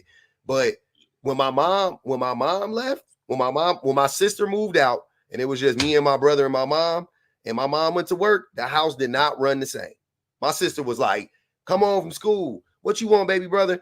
I don't know, sis, whatever. Okay, I'm gonna make you a snack. She'll make me fried bananas with cinnamon and sugar. You know what I'm saying? That was my snack. And she'll make me a piece. It was bomb. My sister would hook it up, throw the butter in there, woo woo. And then she'll make me she'll make me a sandwich or something like that and get me cracking. I'd be doing my homework or whatever. My brother be doing his homework, woo woo woo. You know what I'm saying? And then from there, but like it was like my brother, when he would come home, I wouldn't even see my brother. You know what I'm saying? Like we was like two ships passing in the night. Like that motherfucker, I leave the house at 6:30 in the morning. I wouldn't see my brother till 6:30 at night. Damn near till my mama got home. He wouldn't try to come home. He'd be out with his friends and I stayed after school. I was with this girl or whatever the case may be. And it wasn't. And I think it is like a lot of it is socialization. The things that people feel, the things that a lot of households felt they needed to teach girls, they did not feel like they needed to teach it to boys. And I have no idea like why. So I think that with like raising boys and girls, for me, it was like, okay, everybody's going to get these life skills. Mm-hmm. Because that's what I consider it. I consider it life skills. Like these are things that you need to know how to do to take care of yourself. And I don't know if it was, especially coming from the perspective of like, being like getting a divorce, being a single mom, stuff like that. I was like, hey, y'all gotta have this stuff tight. Because in the back of my mind, I think at any given time and point, right, God could call me home. Mm-hmm. And I need to know that y'all can take care of yourselves. I need to know that y'all can survive. And I also need to know that y'all can take care of each other too. And that was kind of what my focus was in rearing them. And I would have to say the person who took hold of it the most really is my oldest son. Like he the oldest? That makes sense though. That makes sense too. Yeah, he the oldest. That makes sense. Like, yeah. Y'all do this, do that, make sure this is together. That's yeah. My daughter's in the middle, and she's just like whatever. And then my youngest daughter is like super helpful too. Like she's like mommy's helper, and she walks around and helps, and she checks and when she's not being mischievous and starting shit, she's like, keeping things together, playful and this and that. And so my daughter, she takes care of herself, even though she burned. Hopefully next year, y'all, I'll give y'all an update, let y'all know she still burned at oodles and noodles. But, hopefully in her tutelage will have progressed. You can't cook no goddamn more. Go ahead, Frankie. Listen, she burning new. I don't understand listen, this lady, how you burn toast and she'll burn toast in the toaster? Like, I raised my incompetence though? I raised my daughters to understand that they will not live under the thumb of a man, and I included myself. Right? I raised both my daughters to question whether their dad respectfully was right or wrong. Right? I used to tell my daughters from when they were able to comprehend, you will not have a consequence if you speak the truth, whether it is yours or a general truth, right? Because women are often led, like you said, brother, they are conditioned to subscribe to this ideology that they must be this, and this in order to be a wife, right? And I wanted my daughters to understand, first and foremost, I don't give a damn who you think you love and who you think you like. If you don't love education and self, right, nothing you can give a man will be worth anything. Because at the end of the day, as a man, I can decide that I want another option. And you, as a woman, should be able to say, go on, brother. Go on and choose that other option, right? Because what we do is, to answer the brother's point, it is not natural, right? It is not natural for a woman to just automatically be nurturing. No. Right? But Frankie, you don't think that though? I think it's natural for humans to be nurturing. That's what I'm saying. I don't think it's unnatural. I think it is natural, but I think that they breed it out of us and then they foster it in women. That's what I'm saying. I think that we all as human beings are nurturing because think about it. We, you know what I'm saying? Like we all got, you gonna have a kid, whatever. I think it's just a human trait, right? But then they allow women to be nurturing and then they also like foster it and they like push them to be like extra nurturing. And then with the boys, it's like, if you pick up a doll or you got a kitten or something like that, you want to take care of everybody. Like, oh, put that down. Oh, that ain't what boys do. Here's a truck. Here's a Tonka truck. You know what I'm saying? Like, so it's a lot of that. I guess what I was trying to allude to is that it is not natural for them to be nurturing to us as men. Oh yeah. You know that we and they should not be conditioned to coddle us. I think one of the biggest factors in making sure that we can have a better relationship with women, besides what I said earlier, listening and removing ego, is we have to show up the way we want them to show up. Right? It is not complicated. If I am looking for a wife, Negro, you must be a husband. You can't expect this woman to come ready to be your wife and you coming as Pookie, her boyfriend. Right? You expect her to find some kind of alternate universe where she exists as your wife and you keep showing up with half-ass promises as a boyfriend. So I tell brothers, when they keep quoting scripture like we were talking about earlier, he who finds a wife, Negro, you must be a husband and start looking for one. So this idea that women have to somehow shrink themselves, right, in order to fit into our life, right? So unfortunately, when my wife passed, I was left with two females. I was left with two young ladies, right? See, I'm still learning how not to be misogynistic. I was left with two young girls who I had no parents. So I didn't have any idea from a mother, right, what that would look like to raise girls. I didn't know how to braid. I knew the time was coming where I was going to have to talk about pads and periods. And I didn't have a pocket piston and window to throw it out as far as knowledge. But what I knew as a man is that I did not want for them what I did not have. And it applies to now. It applies to now. Now that I'm looking for a wife, I try my best to carry myself as a husband. What's up, son? I say habit of saying that. What's up, man? There you go. Buddy. Yeah. But all I wanted to say is the biological aspect. I think, I agree with what y'all are saying, but I do believe that there is a biological aspect to all this. Women having more estrogen, men having more testosterone, and that imbalance. That I just wanted to say that imbalance between the two is something that was done by design and not by mistake. I'm not saying that to say that women ought to be treated unfairly or women ought to be used or abused. I'm saying that to say that we have to operate together in a sense that benefits us both. That's why I'm not. Why do you think against Sherry 7? I'm not 100% against her message. I'm not. But Mister, why do you? Sister be having a lot of valid points. Hold on, but Mister, why do you think? Why is it so hard for you to understand this though? So if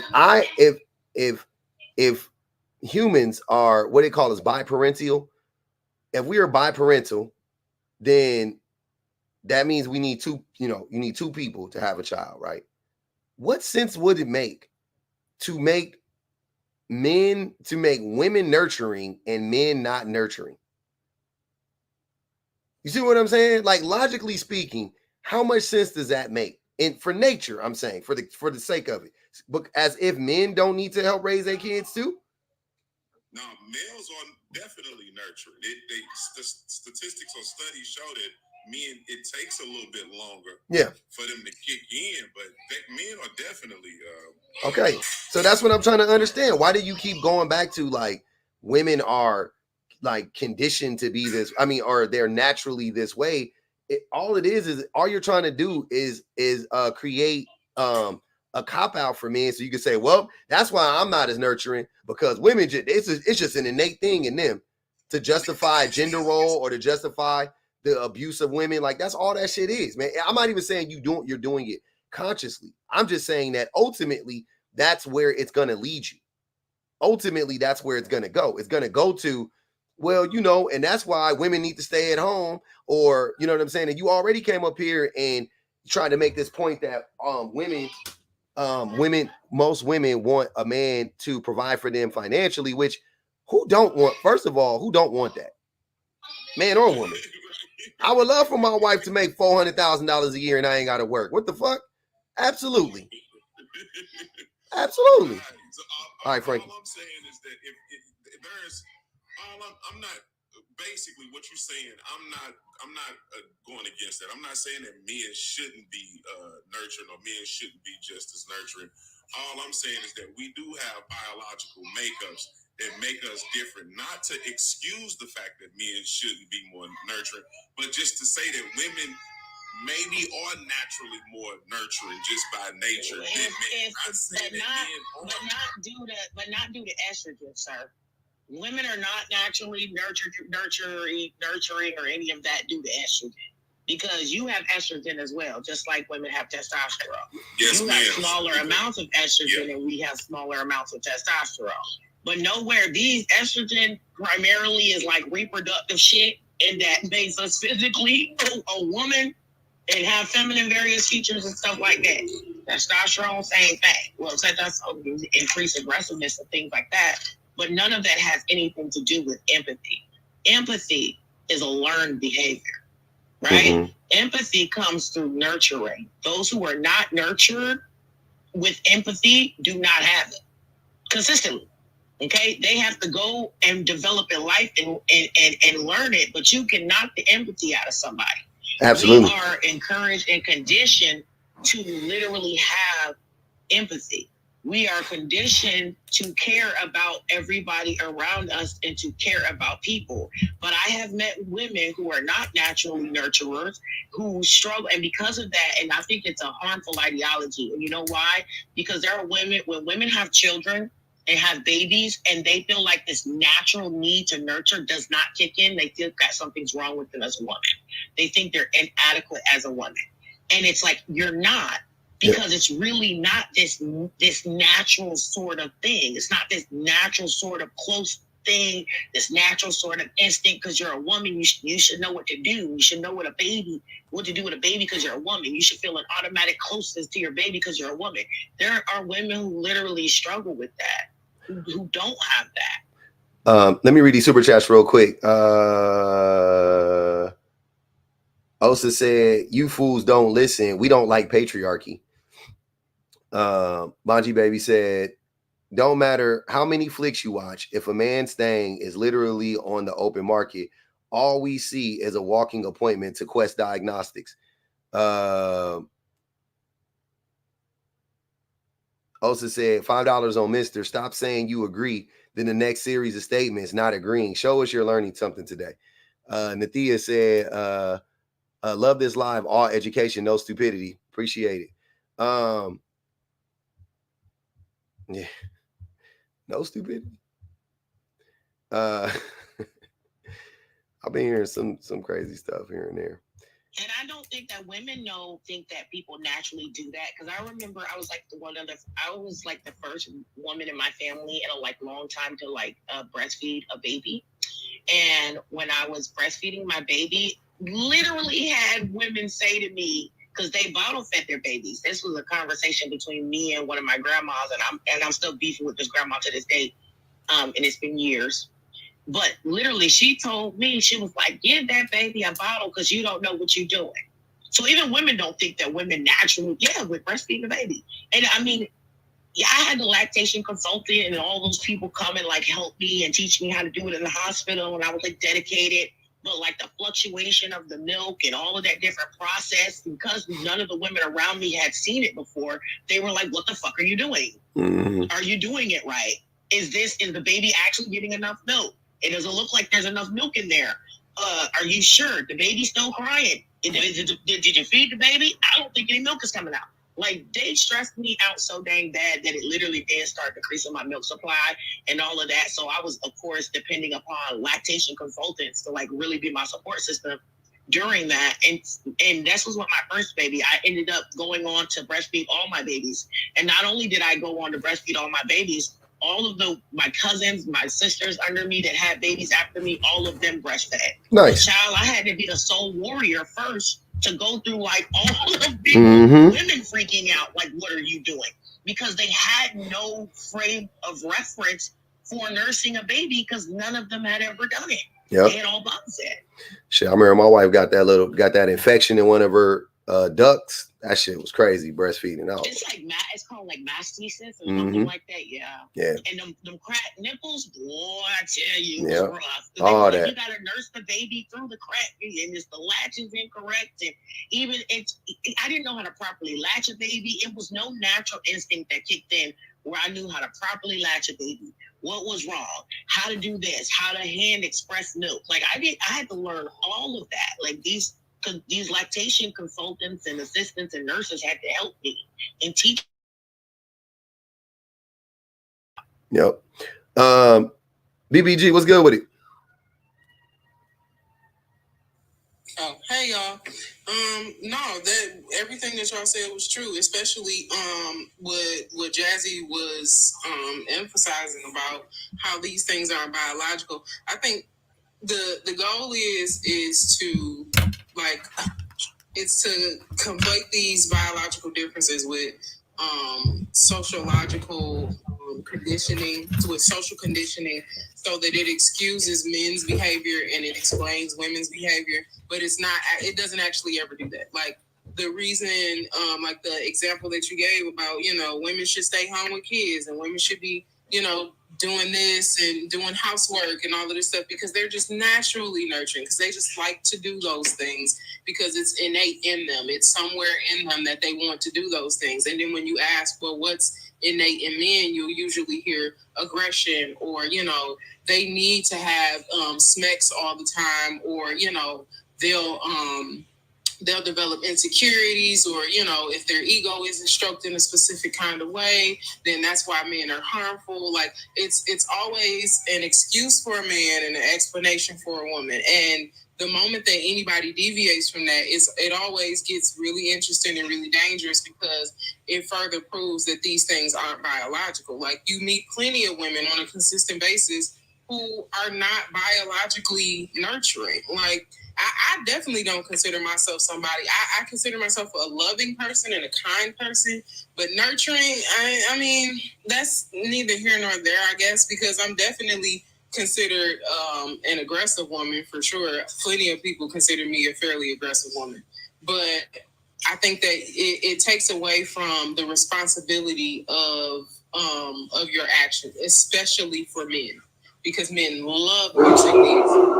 That the reason why they do things is because men are naturally aggressive, and we know that that's not true. Like, we know that aggression is built in, and we know that it's not true because they'll also use the excuse, and this has happened in public quite a few times, that the reason why men act a specific way is because they were raised with single mothers. Well, if it's natural, if it's biological, if it's innate, if it's in you and you can't change it, then what difference does it make if you were raised with a single mother, if you were raised by a cat, if you were raised by a wolf?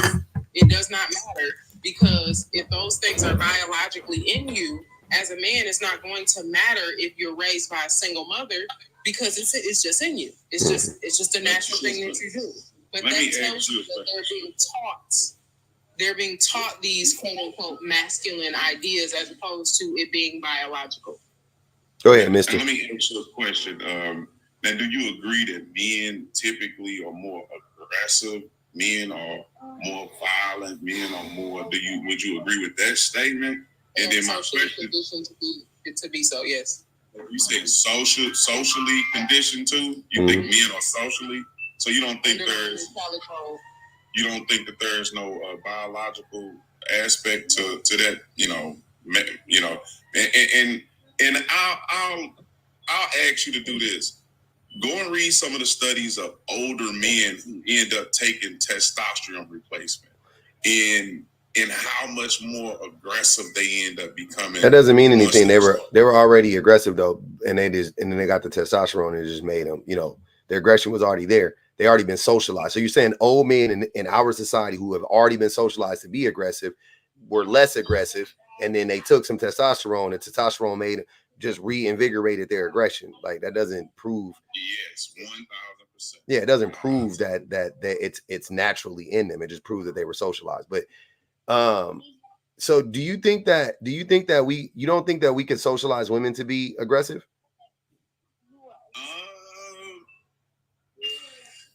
I think it's very difficult to. Of course, yeah. You think it's difficult to? You think it's difficult? He needs to watch women behind bars. What? Like, for real? What are you talking about? It's super easy. Exact template of how you socialize a woman to be aggressive. How you can socialize a woman to unalive people. See, I would argue that if that's the case, then within I'm sorry. It's crazy. I would argue within the Black community, there would be more Black women murdering and violent. Why would you say that? Why would you say that? I'm saying if there was because Black women have a stigma in America of being the more aggressive, which I'm not saying I agree with it. I 1,000% completely disagree with those stereotypes. I don't, but I'm saying within society on a social level, amongst people, a majority of people do believe in fall for those falsehoods. And I'm saying if that's the case, then you would see way more aggressive Black women than what you really see. I don't see aggressive Black women. And I mean, I just don't. I don't see what this stereotype is. And my point to y'all is that there is biological. Long enough, you're gonna see an aggressive Black woman. I'm really not understanding. That was such a weird, like, what? Where do we? How did we get there? He was making before that, because I want to go back to that, because he was saying that men are naturally aggressive, and men are naturally this. No, it's not true. when you talk about falsehoods, that is a falsehood. And the reason why it's not true is because so much of that information is suppressed. I gotta laugh at people who question why it is I always have books near me and reference these things, because you would be shocked at how much information there is out there about how much women have literally been running the show the entire time. Like literally from the beginning of time, that information has intentionally been suppressed so that it appears as if these biological differences that are way more just differences between, body structure and what it is we're able to do as far as procreation, as opposed to whether we should be in leadership positions or whether you should be performing specific roles or tasks. It's so much. It literally is like maybe 1% of that or less. But those ideas are meant to be perpetuated because they reiterate the stereotypes behind gender roles. Like there are archetypes behind gender roles. And a lot of the information about women being warriors, about women being hunters, about how women have contributed to history and science and knowledge and all of these different things is intentionally suppressed because it's meant to make men look like they are naturally the leaders, they are naturally aggressive, and that they just naturally have this ability.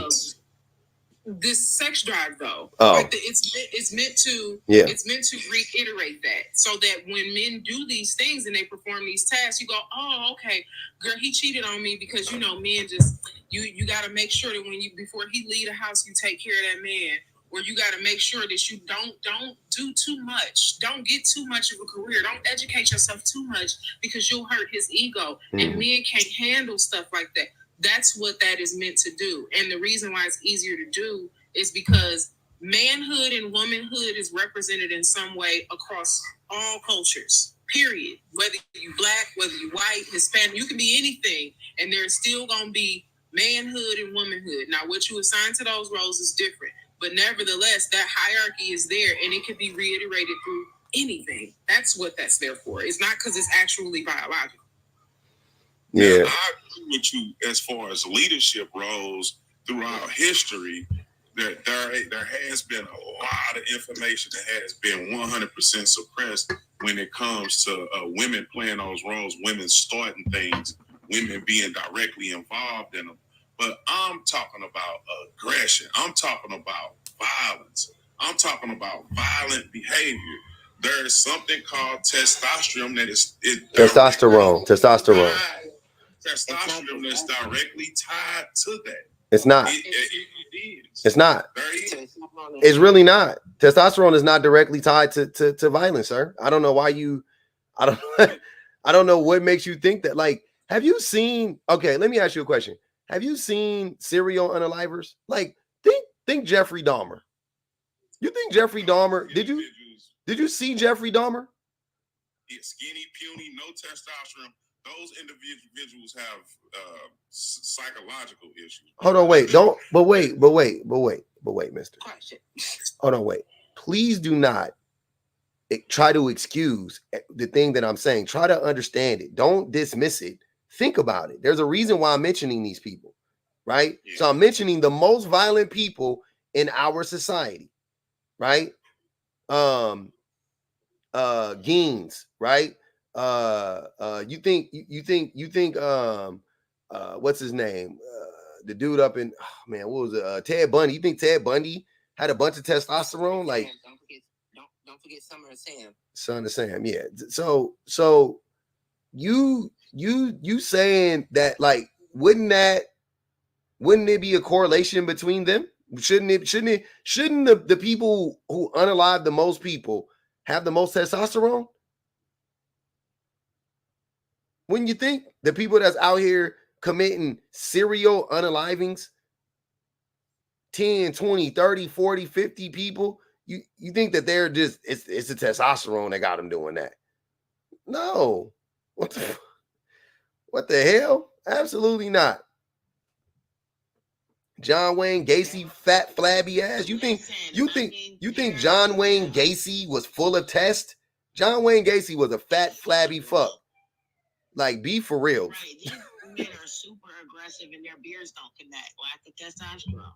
Hey.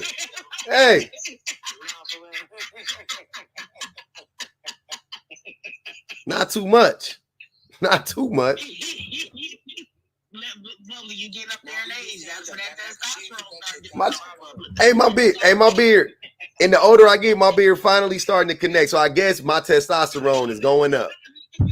Cause 10 years ago the shit wasn't close to touching.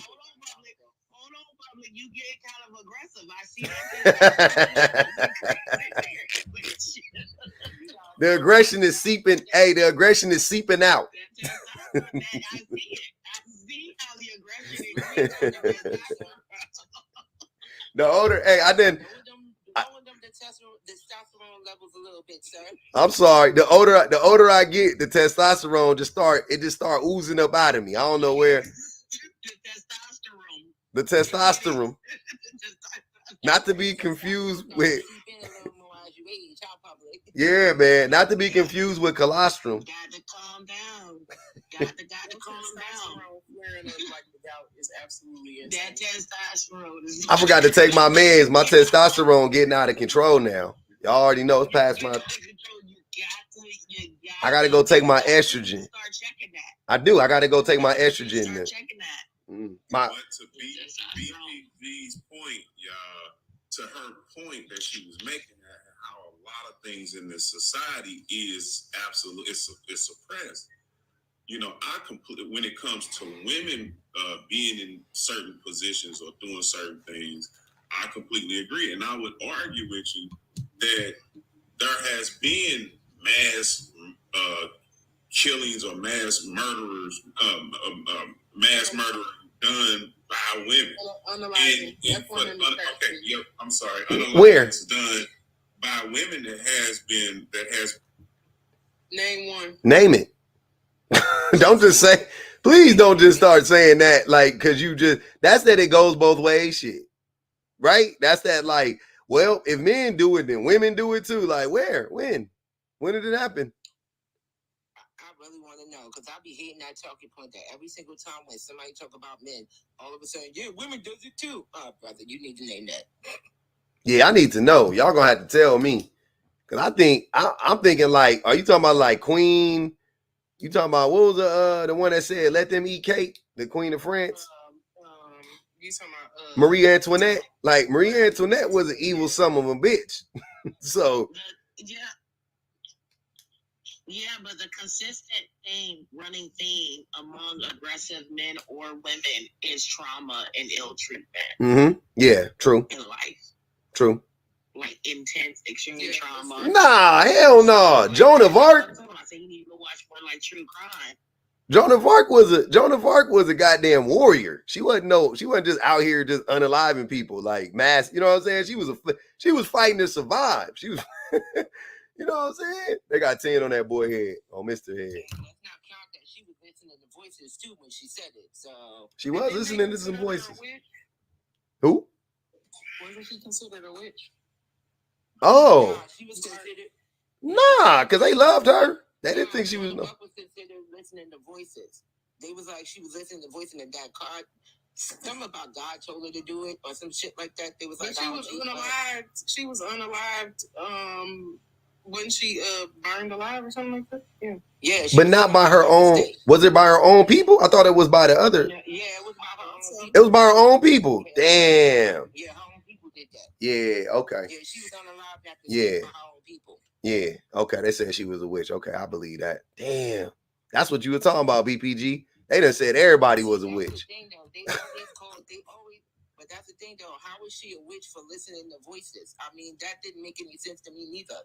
Like, that's what they were saying, that her listening to voices was witchcraft. That was kind of confused. Women up that time, seriously. Rosa Parks was listening to Rosa Parks was listening to voices when she led us to freedom.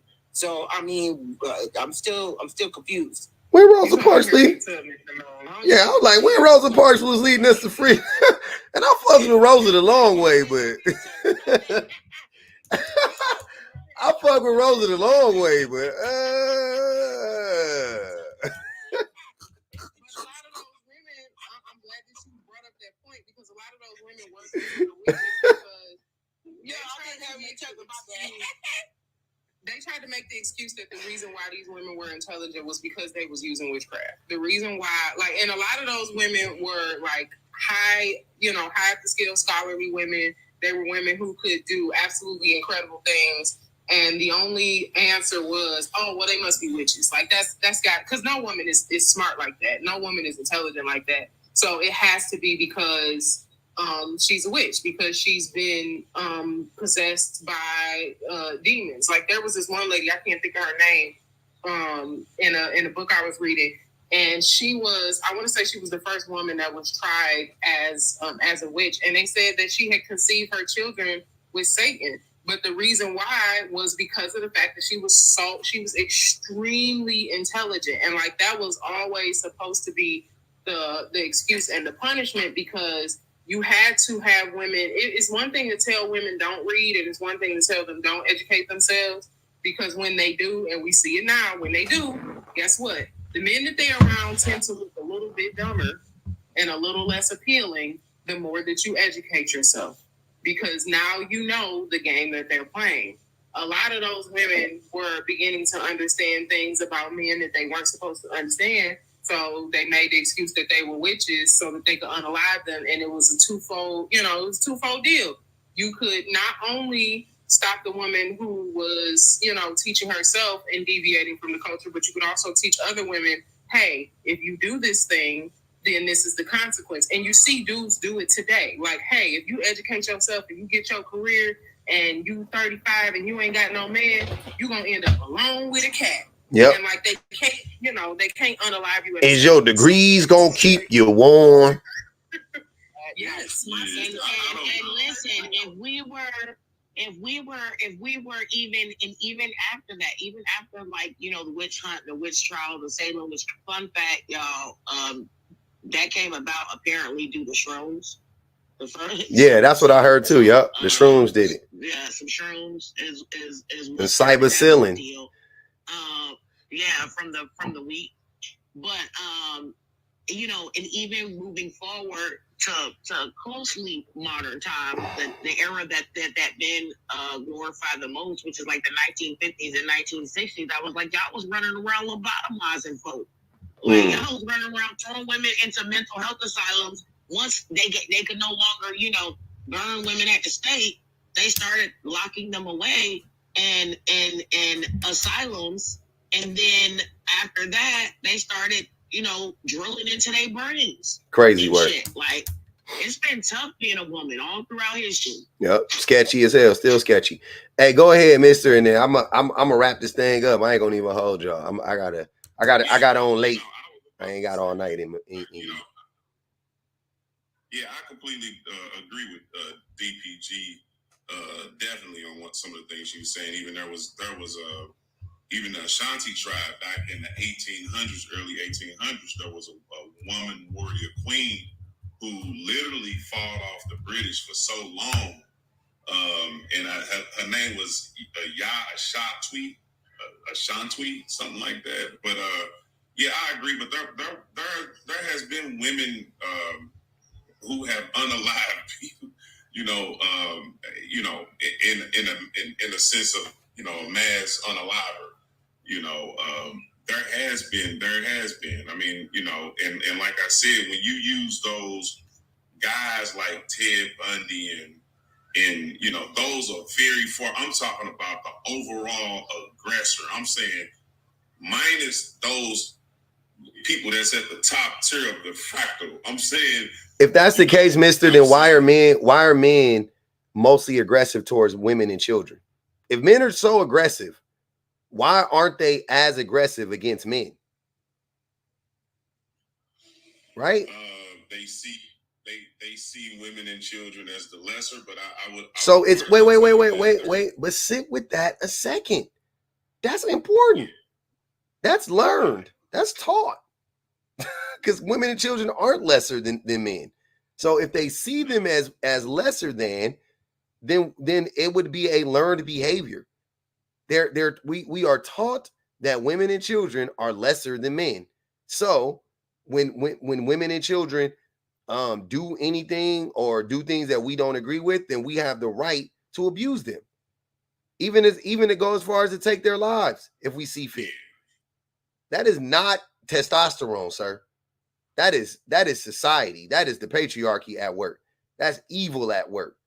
You're not about to sit here and just act like men. Like, that's crazy, bro. And then the craziest thing, mister, is that if I said you got up here talking about it ain't all men, now you talking about it's natural. If it's natural, it's all men.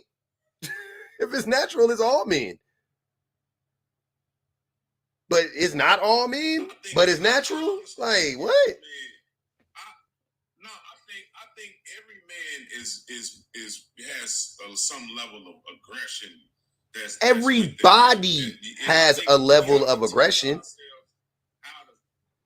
I think we have to teach ourselves how to tame it. I deal with my little son right now. I mean, shit, he get mad and he explodes, which he don't have any testosterone in him. But I know if I don't somehow teach him how to tame himself now, I know when he turned, 14, 15, 16, that it can get very much so out of hand. He's a child now. He's I was going. Little girls definitely explode, but probably maybe in a little bit of a different manner, in a sense. I mean, why do you wait? Why do you think that? Why do you wait? Hold on, y'all. Hold on, y'all. Why do you think that, mister? How do little girls explode differently than little boys? Yeah, baby. We finna go to bed. No, okay, so again, going back to biology. Going back to, I'm sorry, baby. Hey man, go play with them. Matter of fact, miss, I'm about to kid. Hold on. You know what? I'm gonna make it easy for you. I'll make it easy for you. You gotta go. Go kick it with that baby, man. Go get that damn baby. Y'all tripping. That baby been talking to you for 20 minutes. I'm sitting there like, you better go. You don't go play with that baby. Never mind. Nah, you gotta go. I'm sorry. I love having you up, fam, but because you're talking about little girls explode. Man, listen, being in a classroom with 20 of them little munchkins, I done seen girls explode. I done seen them knock over the cubbies, kick stuff, throw chairs. I've seen it. So what are you talking about? Yeah, they absolutely they have the same exact temper tantrum. They both go ham and cheat. As boys do, yeah. Like I don't know when hitting each other. They all go through the hitting. I've seen all of them go through the biting, where they be in the dang classroom biting the shit out of each other. I mean, I don't know, like literally, they want a toy. The kid doesn't give them the toy. I seen a girl go upside a boy's head with a fire truck. Like, what are you talking about? And you do play a dangerous game when you assume that, because my daughter went through that. And my daughter is very, very, she's, an anime kid. She loves drawing. She's a very quiet girl. I got a call. I was at work one time and I got a call that she had got into a fight. And I'm like, oh Lord, I'm pissed. I'm like, they up there picking on my baby. Flying down the freeway. I'm like, I'm about to go to this school. I'm about to handle this, because ain't no way, ain't nobody about to be picking on my baby. I get to the school and she's sitting in the chair, and she had tears coming down her face. And I'm looking at her and I'm like, well, she don't look, scratched up. Like, why they make such a huge deal of this? I turned around and I'm like, well, what happened or whatever. And they was like, well, we have them separated because we had to pull her off of him. I was like, pull her off of him? And the little boy, I turned around and I was like, yeah, he's waiting for his mom now. I turned around, the little boy is balled up in the corner, almost holding himself, because they had got into a fight. Now I'm like, okay, what happened? Because this is my baby. I'm telling you, she's really, really quiet. I'm like, ain't no way. I asked the teacher what happened. She was like, well, she what did she say? She roundhouse what was it, Terrell? She roundhouse something him. She roundhouse not a roundhouse. Because he threw something at her. It connected? He threw some, yes. Very difficult to land a roundhouse in a fight. I had to Google what it was. I'm like, what does that mean? Roundhouse. I look it up. I'm like, oh. Very, very tricky. Very tricky that one is, to land a roundhouse in a fight. I'm like, like, dang, I'm coming up here trying to fight some kids. Meanwhile, she done had the boy, they had to pull her off of the boy because she had him in a headlock and she would not let him go because she was like, I'm tired of him bothering me. But the funny part to me is like, she's a very slim build girl, very quiet, very, she don't very demure. Mm-hmm. I mind my business till I don't. She's like her mother. But the thing is like, you got to stop assuming that when you get around women or girls, that means that you can do anything to them, that you can say anything to them. And it just because they're a girl, that doesn't mean anything. It's dangerous. Because the truth be told, I've seen niggas get people. Okay. Stop playing that game, assuming that because that lady has boobs, that means she can't knock you out. I've seen women knock men out. Hey, hold on. Hold on, y'all. Hold on. BBG, I had to do that one time because one dude thought it was a good idea to try to lay a hand on me, so I took a broomstick and started beating him with it. So I feel you with that. No, it's a fact. Speaking of assumption, real quick, because I know public gotta go. Speaking of assumptions, and I think that men should absolutely heed what BPG is saying. Because I remember one time when I was with my ex-husband and I was trying to pull out. We had got in an argument, hopped in the car. I'm trying to get out the driveway. He comes and stands in front of the car. And I said, if you don't get out from in front of this car, I'm going to hit you. He said, he stood there like, no, you ain't. I hit his ass. Sure did. Hey, don't be admitting to class 1 felonies online, y'all. Y'all F1 in the chat. Damn. Strike that from we gonna strike that from the records. They have to start listening. If a woman tell you something, she means what she said. Stop it. They be thinking we don't. I did. He lived to tell a story. Matter of fact, that ain't even why we divorced. He said he love it here. Hey, hold on. What Jay say? Oh man, I just scratched him. He left without an aspirin. Hey, somebody in the chat said that's that testosterone.